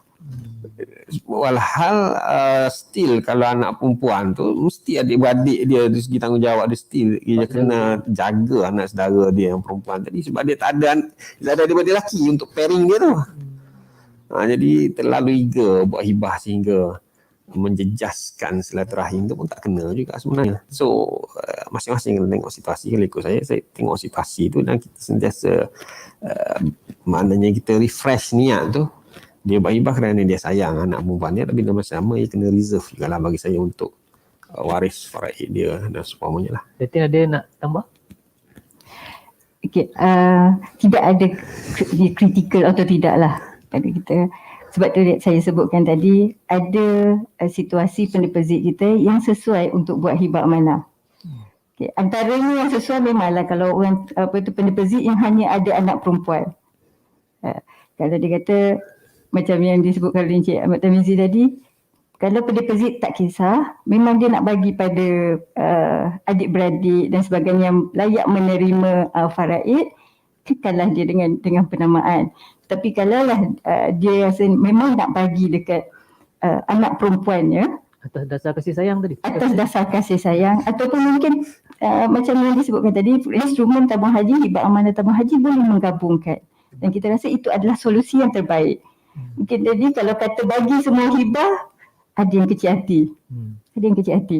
Jadi kita mungkin boleh diberi hibah kepada anak perempuannya 70%. 30% lagi kepada waris-waris faraid yang boleh menerimanya. Dan insya-Allah itu kita nampak sebagai satu orang kata win-win situation lah, insya-Allah. So dia kena pandai ikut situasi lah, Datin. Betul. Okey, soalan seterusnya daripada Hafizul Ilmi. Pembunuh adalah orang yang terhalang daripada dapat harta pusaka. Jika seorang bapa meninggal disebabkan kemalangan dalam kereta yang dipandu oleh anaknya, adakah anak tersebut menjadi orang yang terhalang mendapat harta pusaka? Seolah-olah anak yang mandu tadi minta cerai dia membunuh ayah dia macam mana? Dia Itulah itu dia baru ni sedikit viral. Ustaz Muaizat sebut benda ni, dia jawab soalan sebenarnya. Okey. Penghalangan pusaka ni salah satu yang menghalang seorang daripada mendapat pusaka ialah dia panggil pembunuhan, al-qatil la yarith ataupun la yarithul qatil.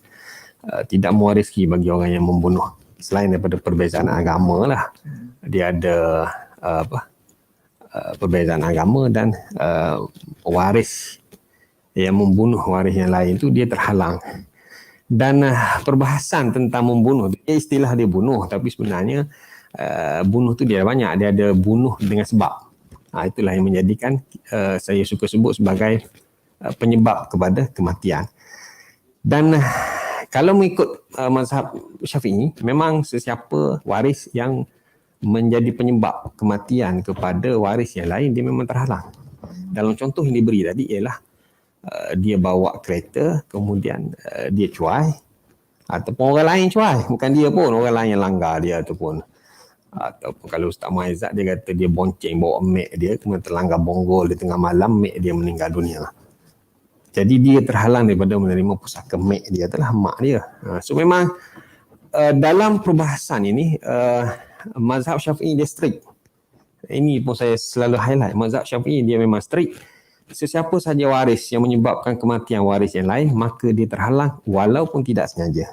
Dalam situasi tadi pun memang tidak sengaja. Dan bahkan ada kes di Mahkamah Syariah, seorang anak yang bawa kereta menyebabkan kemalangan dan ayah dia meninggal, dan dia reveal di Mahkamah Syariah, dia kata punca kematian adalah kemalangan dan dia yang memandu. Dan maka Mahkamah Syariah keluarkan sijil faraid, dia terkeluar daripada senarai waris. Hati-hati mandu.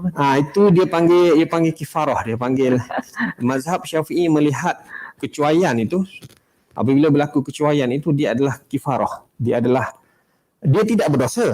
Dia tidak berdosa sebab dia cuai, ataupun dia tak cuai pun.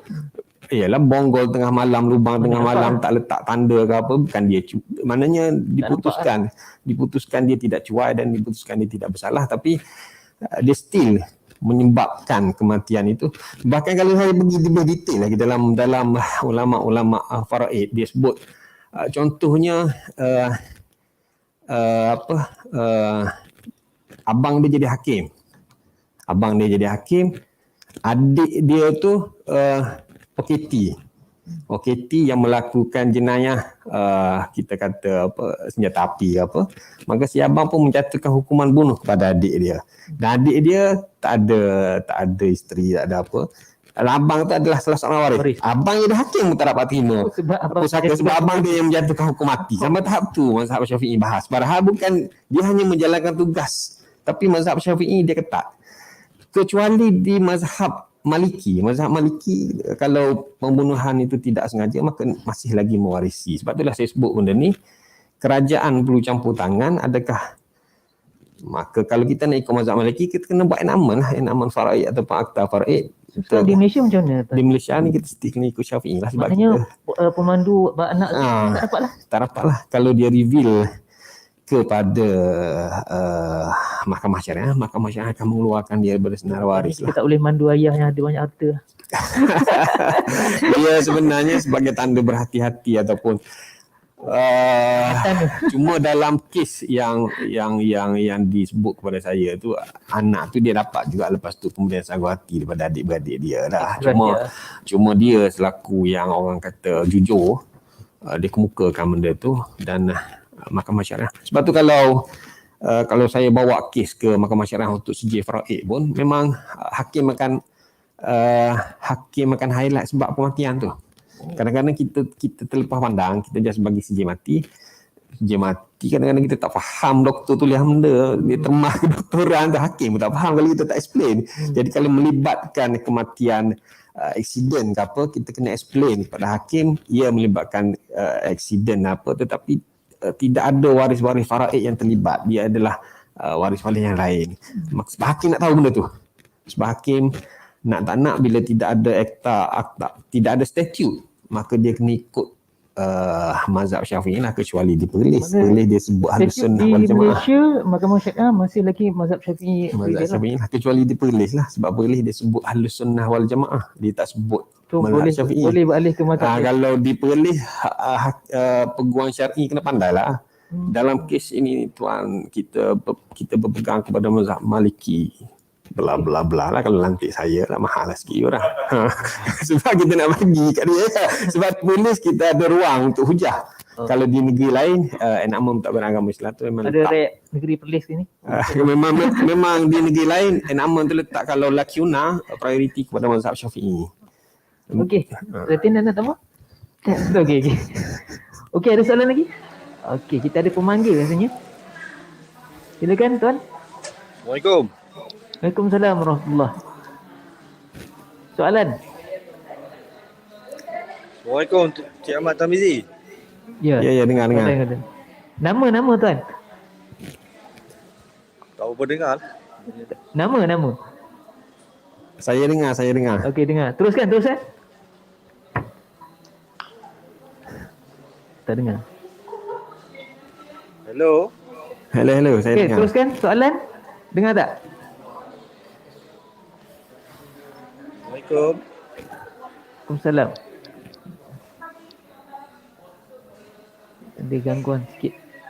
Assalamualaikum. dengar tak apa. Nak tanyakan soalan sikit kepada Cik Ahmad Tamizi. Saya Jiz Farul daripada Ibu Pejabat. Soalan saya, adakah pampasan bagi pelan takaful berkelompok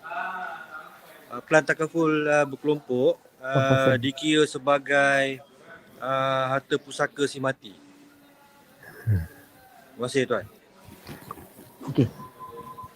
Saya je yang kena soalan ni. Pelan takaful kelompok.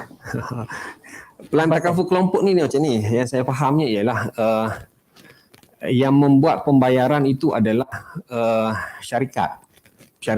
Contohnya saya. Tapi setakat yang tahu dia ada minimum lah. Contohnya kita ada staff 10 orang atau lebih 10 orang, maka yang mencarum, yang menjadi peserta kepada takaful itu adalah syarikat yang bayar dekat syarikat takaful, tempat dia bekerja tu, majikan lah, mana majikan bayar, majikan bayar kepada syarikat. Kemudian manfaat pihak yang dilindungi ialah staff. Kemudian staff tu dia akan, bila dia masuk kerja, dia akan tanda tangan dengan human resource tu. Dia akan kata sekiranya ada manfaat takaful, mana saya meninggal ke apa semua, saya namakan isteri saya sebagai penerima. Kita panggil yang berkelompok tadilah. Dia berkelompok lah sebab yang mencarung tu adalah majikan. So adakah itu menjadi pusaka ataupun menjadi harta yang dinamakan oleh pekerja tadi tu. Mengikut bayan linnas yang dibuat oleh sekarang dah jadi Menteri Agama kita lah. Waktu dia beliau menjadi mufti dia oleh Pertuan tu, ada siri-siri bayan linnas dia tu, ada soalan ini dikemukakan. Dan oleh sebab dia melihat macam ni, dia melihat kepada kontrak. Kontrak itu adalah di antara pekerja dengan majikan dia. So manfaat itu sebenarnya dibayar oleh syarikat takaful kepada majikan, bukan kepada pekerja. Sebab yang membayar premium kecaruman kepada syarikat takaful ialah majikan. Cuma adanya kontrak, adanya perjanjian di antara majikan dengan pekerja tadi. Majikan kata, kau kerja dengan aku, kalau berlaku apa kau akan dapat manfaat. Jadi kau namakan siapa. So yang dinamakan itu, dia tak jadi pusaka. Dia menjadi hadiah daripada majikan kepada pekerja itu sebagaimana wujudnya perjanjian sebelum mati. Sebab pusaka ni harta yang ditinggalkan oleh seseorang yang menjadi hak dia, dan maknanya dia tinggalkan kepada waris. Yang ni bukan dia tinggalkan. Dia sudah pun ada perjanjian dengan majikan dia tu. Dia sudah ada kontrak. Jadi majikan bagi tu mengikut apa yang disetujui oleh pekerja tu waktu dia masuk, dan dia letakkan nama dia kata isteri saya yang penerima manfaat takaful berkelompok tadi. So dia tidak menjadi pusaka lah, dia menjadi macam satu hadiah daripada majikan kepada tanggungan pekerja yang meninggal. Dia macam konsep dia macam pencen terbitan lah kalau kerja kerajaan. Pencen lah, pencen terbitan. Pencen terbitan ni maknanya orang yang pencen tu meninggal, so diterbitkan pencen itu kepada yang dinamakan. Selalunya isteri lah yang akan dapat mungkin 70% daripada asal. So pencen terbitan tu dia bukan pusaka, dia memang hadiah. Sampai dia mati pula isteri. Isteri dapat, dia tak perlu nak bagi pencen dia kepada anak-anak dia mengikut faraid, boleh melutih dia kira faraid tiap bulan. So itu dia kira sebagai satu ganjaran daripada majikan kepada tanggungan pekerja dia yang meninggal tadi, yang dia sendiri lantik, yang dia sendiri namakan. Jangan pula namakan bekas isteri yang kena masalah pula. So, dia kena update lah, sebab benda tu akan dapat kat orang tu, dia tak jadi pusaka lah. Soalan tu maknanya dia tak jadi pusaka, dia menjadi harta yang diberi. Okey, mengikut perjanjian. Terima kasih Tuan Tarmizi atas jawapan. Saya rasa ada lagi soalan last. Salam, ni kepada Datin. Salam Datin, sekiranya daripada T Muhammad Ali. Salam Datin, sekiranya penerima hibah meninggal dunia dahulu, portion hibahnya akan dituntut oleh warisnya kan? Bila waris tu boleh buat tuntutan lah maksudnya. Adakah semasa pemberi masih hidup atau selepas meninggal? Ni penerima meninggal dulu. Okey. Berdasarkan soalan ni, maksudnya penerima meninggal dulu sebelum pemberi. Seperti yang kita tahu, terma dan syarat hibah amanah tabung haji, bila berlaku kematian sama ada pemberi atau penerima, maka hibah amanah itu akan dilaksanakan. Jadi berapa portion yang dapat kepada penerima? Sebagai contoh kita ambillah kata 20%. Dan tadi soalannya daripada yang bertanya, bila boleh datang buat tuntutan? Secepat mungkin sebenarnya. Bila dah berlaku kematian dan waris memang mengetahui, contohlah kata ayahnya meninggal dan anak dia tahu bahawa ayahnya adalah salah seorang penerima hibah amanah dari sahabat karibnya. Contoh. Okey. Dan anak ni terus datang ke tabung haji dan beritahu tabung haji bahawa bawalah sijil kematian dan sebagainya untuk membuat tuntutan hibah amanah kepada untuk portion 20% daripada yang diperolehi tu. Katalah Tuan Husni yang bagi. So maksudnya pada tarikh kematian berapa amount yang ada dalam akaun Cik Husni. Pada tarikh kematian katalah Encik Ahmad kata yang diberi tadi, Encik Ahmad meninggal dunia, pada tarikh kematian itu katalah dalam akaun Encik Husni ada 8 juta. Ada 8 juta pada waktu. Jadi anak Encik Ahmad datang membuat tuntutan di tabung haji, walaupun kata meninggal semalam dah selesai ke bumi, hari ini dah terus datang tabung haji buat tuntutan. Dan kita akan kira 20% daripada 8 juta yang ada dalam akaun Cik Husni. Jadi dari segi waktu bila tu memang kita sebenarnya menggalakkan secepat mungkin. Kalau tak ada waris yang datang untuk membuat tuntutan, kami di tabung haji tak tahu. Jadi waris kena datang ke tabung haji secepat mungkin untuk membuat tuntutan. Maknanya penerima hibah tadi, masa dia akad dengan pemberi hibah, dia kena maklum kepada waris juga. Aku adalah penerima hibah kepada si Fulan. Kalau tidak yang anak dia mungkin tak tahu dia penerima hibah kepada kawan bapak dia tadi kan. Betul. Dan mungkin saya boleh tambah sedikit dalam konteks penerima hibah yang meninggal dunia dulu, maknanya tadi harta hibah tadi yang daripada Cik Husni bagi, kata 20% daripada 8 juta, itu adalah harta pusaka yang perlu waris Encik Ahmad tadi agihkan secara faraid. Betul. Maknanya bukan lagi milik si mati, maknanya anak yang datang untuk dia menguruskan Betul. menguruskan untuk mendapatkan surat kuasa pentadbir dan sebagainya. Tuan Tuan Mizi, Dan kita nasihatkan kalau dia dah ada sijil faraid, lagi senang lah untuk dari segi dia boleh agihkan. Tapi maksudnya kita akan uruskan. Tapi masa anak tu datang ke kaunter, dia kena bawa semua dokumen yang sepatutnya lah kan. Ya. Adalah borang yang perlu diisi Betul. dan senarai checklist Untuk dokumen. menuntut. Ada lagi soalan penerbit? Ada lagi. Ahmad Ainuddin. Adakah ada akta hibah? Apa kaitan antara perlembagaan persekutuan dan enactment pentadbiran agama Islam negeri? Mungkin soalan ini sesuai kepada Tuan Tirmizi sebagai pengamal undang-undang. Kita tidak ada akta hibah dan enactment hibah pun kita tak ada. Cumanya perkara hibah ini kita tafsirkan dia sebagai bidang kuasa negeri berdasarkan perlembagaan persekutuan jadual 9. Senarai negeri itu dia ada sebut perkataan alang semasa hidup. Alang semasa hidup kan. Alang ni orang zaman dulu kot. Perkataan alang. Alang tu maknanya pemberian semasa hidup lah. Dan pemberian semasa hidup itu ditafsirkan sebagai hibah. Oleh hal yang demikian, hibah termasuk di dalam jurisdiction ataupun bidang kuasa negeri. Jadi sebab itulah kalau berkaitan dengan isu-isu sama ada hibah itu sah ataupun hibah itu tidak sah, ataupun penarikan balik hibah ataupun hibah secara lisan yang memerlukan pembuktian saksi dan sebagainya, sirah dia macam mana, qabatnya, rukun apa semua, kita pergi kepada mahkamah syariah untuk mahkamah syariah sahkan hibah itu. Cumanya kalaulah kita katakan ada pun perundangan mengenai hibah, yang adanya hanyalah hibah takaful.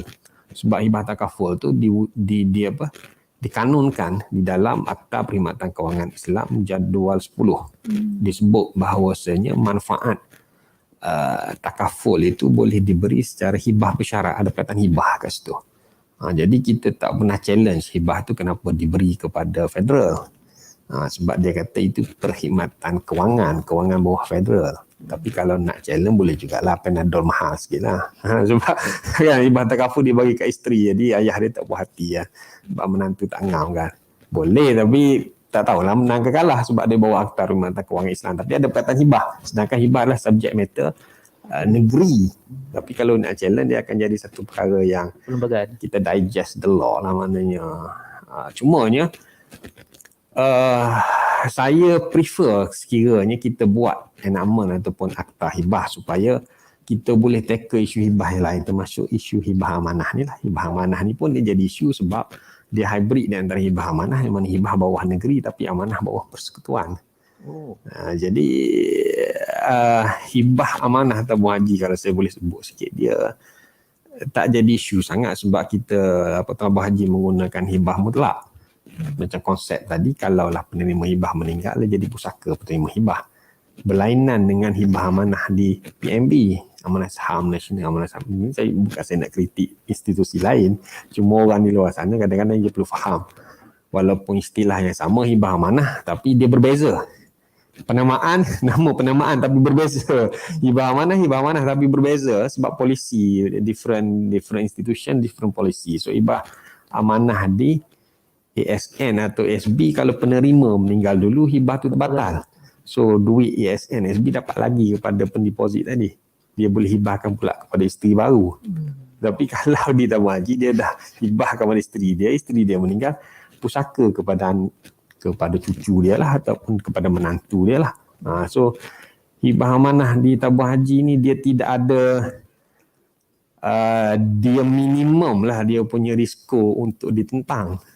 Tapi kalau hibah amanah ini ditentang, dibawa litigasi, dia akan jadi confused lah sebab hibah bawah negeri, amanah itu bawah federal. So nak pergi mahkamah syariah, tak pergi mahkamah sivil. Setakat saya kaji kes, belum ada lah yang diputuskan isu hibah amanah ni. Jadi sebab itulah kita belum ada, tapi lebih baik kita ada supaya kita boleh tackle banyak isu hibah ni, termasuk isu hibah tanah bercakap dan lain-lain lah. Allah alam. Okey, terima kasih Tuan Tirmizi. Ada lagi soalan terakhir saya rasa. Ada panggilan. Okey, pemanggil. Silakan puan. Soalan.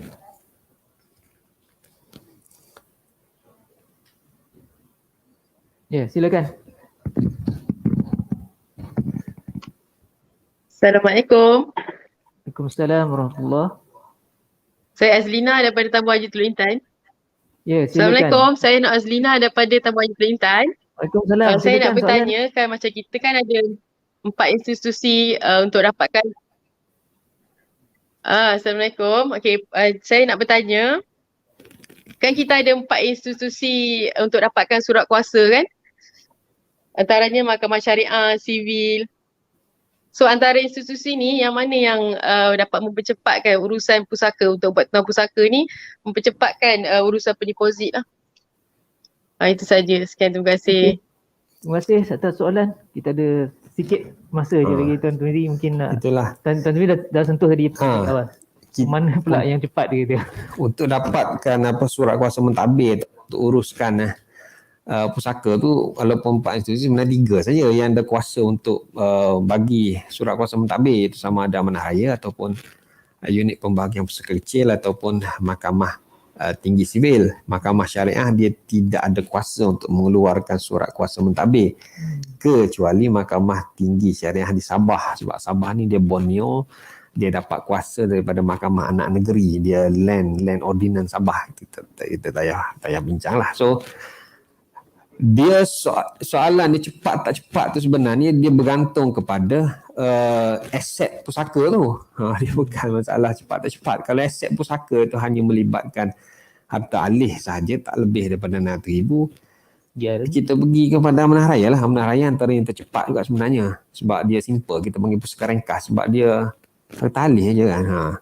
Tapi kalau dia ada tanah juga, nak tak nak kita kena pergi ke pusaka kecil lah.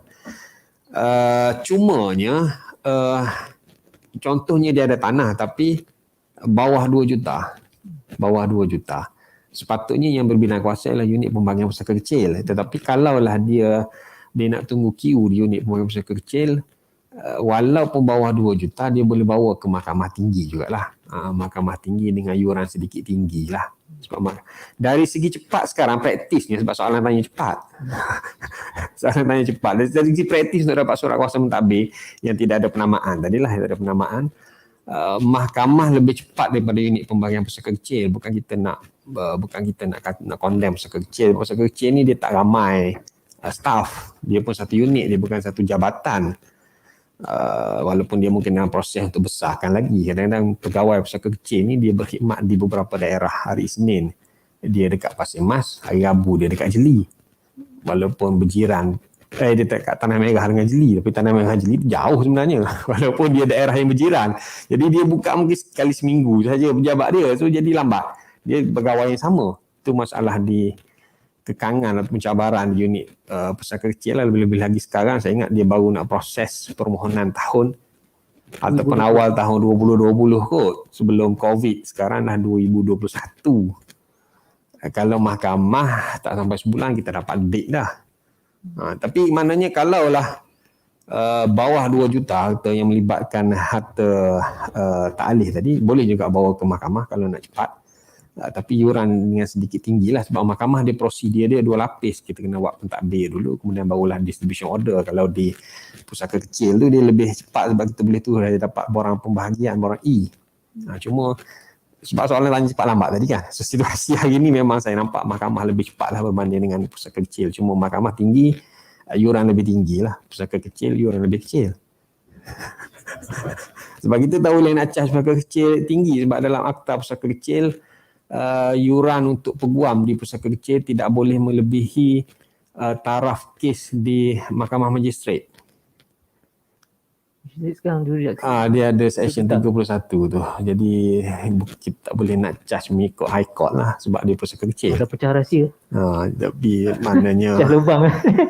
Maknanya mungkin tak lebih 15,000 lah kot. Tapi kalau pusaka besar dia boleh lebih 15,000 lah, sebab dia di high court. Tapi nak cepat kena pergi high court lah. Kalau nak cepat kena pergi high court lah. Itu promote diri sendiri tu.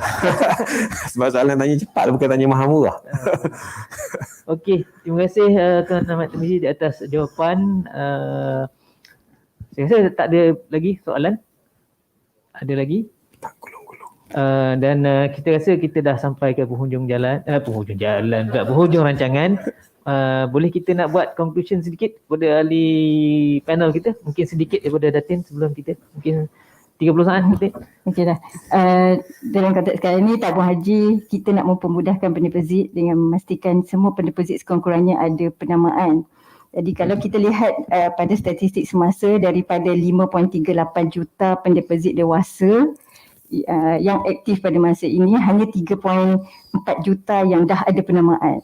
Maksudnya menjadi tanggungjawab kita sebagai frontliner untuk kejar lagi 1.9 juta pendeposit yang masih lagi tidak ada penamaan. Jadi itu menjadi tanggungjawab kita semualah, anggota tabung haji, untuk educate pendeposit kita, pastikan sekurang-kurangnya ada penamaan dan pastikan penamaan itu adalah waris yang betul, yang sah daripada segi hukum syarak. Dan secara kesimpulannya sebenarnya kalau nak takbir harta terutamanya akaun pendeposit tabung haji ni sebenarnya mudah asalkan kita tak ambil mudah. InsyaAllah. Wallahualam. Tuan Tarmizi. Itulah. Bagi saya tabung haji ni, kita kena puji tabung haji kot datang tabung haji. Bagi saya tabung haji ni dia agak terkehadapan jugalah dalam pengurusan harta. Sebab hibah amanah ni pun bukan semua institusi ada. Bukan semua institusi ada. Yang ada ialah DPMB, Amanah Saham Nasional, Amanah Saham Bumi Putera, dan tabung haji terkehadapan. Dan EPF tak ada lagi.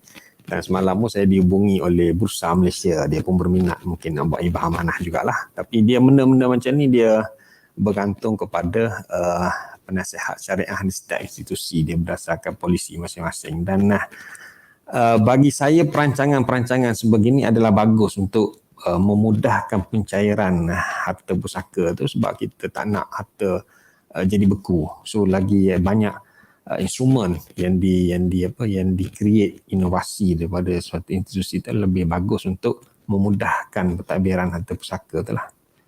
Wallahualam. Okay, terima kasih kepada Tuan Ahmad Tarmizi dan juga Datin. Saya mewakili JKPO dan Syarikat Imarah Ibah Sdn Bhd ingin mengucapkan ribuan terima kasih kepada kedua-dua ahli panel pada pagi ini di atas perkongsian ilmu dan juga pengalaman.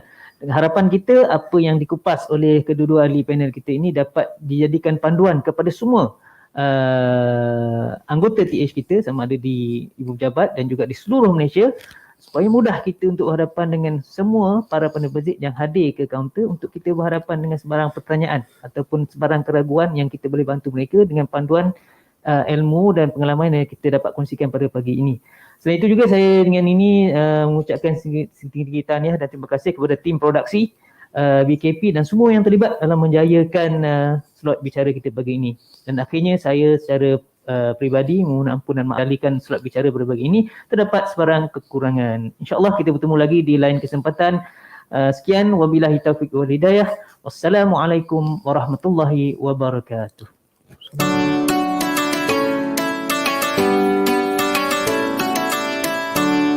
Assalamualaikum warahmatullahi wabarakatuh. Saudara, salah satu daripada produk yang ditawarkan oleh pihak tabung haji adalah hibah amanah tabung haji, iaitu pemberian harta hibah amanah daripada akaun simpanan tabung haji oleh pemberi hibah amanah ataupun pendeposit tabung haji semasa dia masih hidup kepada penerima hibah amanah atas dasar kasih sayang. Mungkin ada yang baru pertama kali mendengar tentang kaedah ini.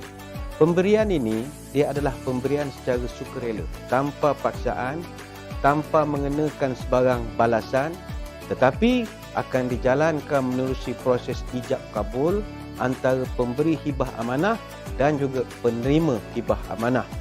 Jadi, harta hibah amanah ini akan dipegang oleh pemberi hibah amanah yang kita akan bertindak sebagai pemegang amanah dan akan diserah milikkan kepada penerima hibah amanah selepas daripada kematian pemberi hibah amanah tersebut.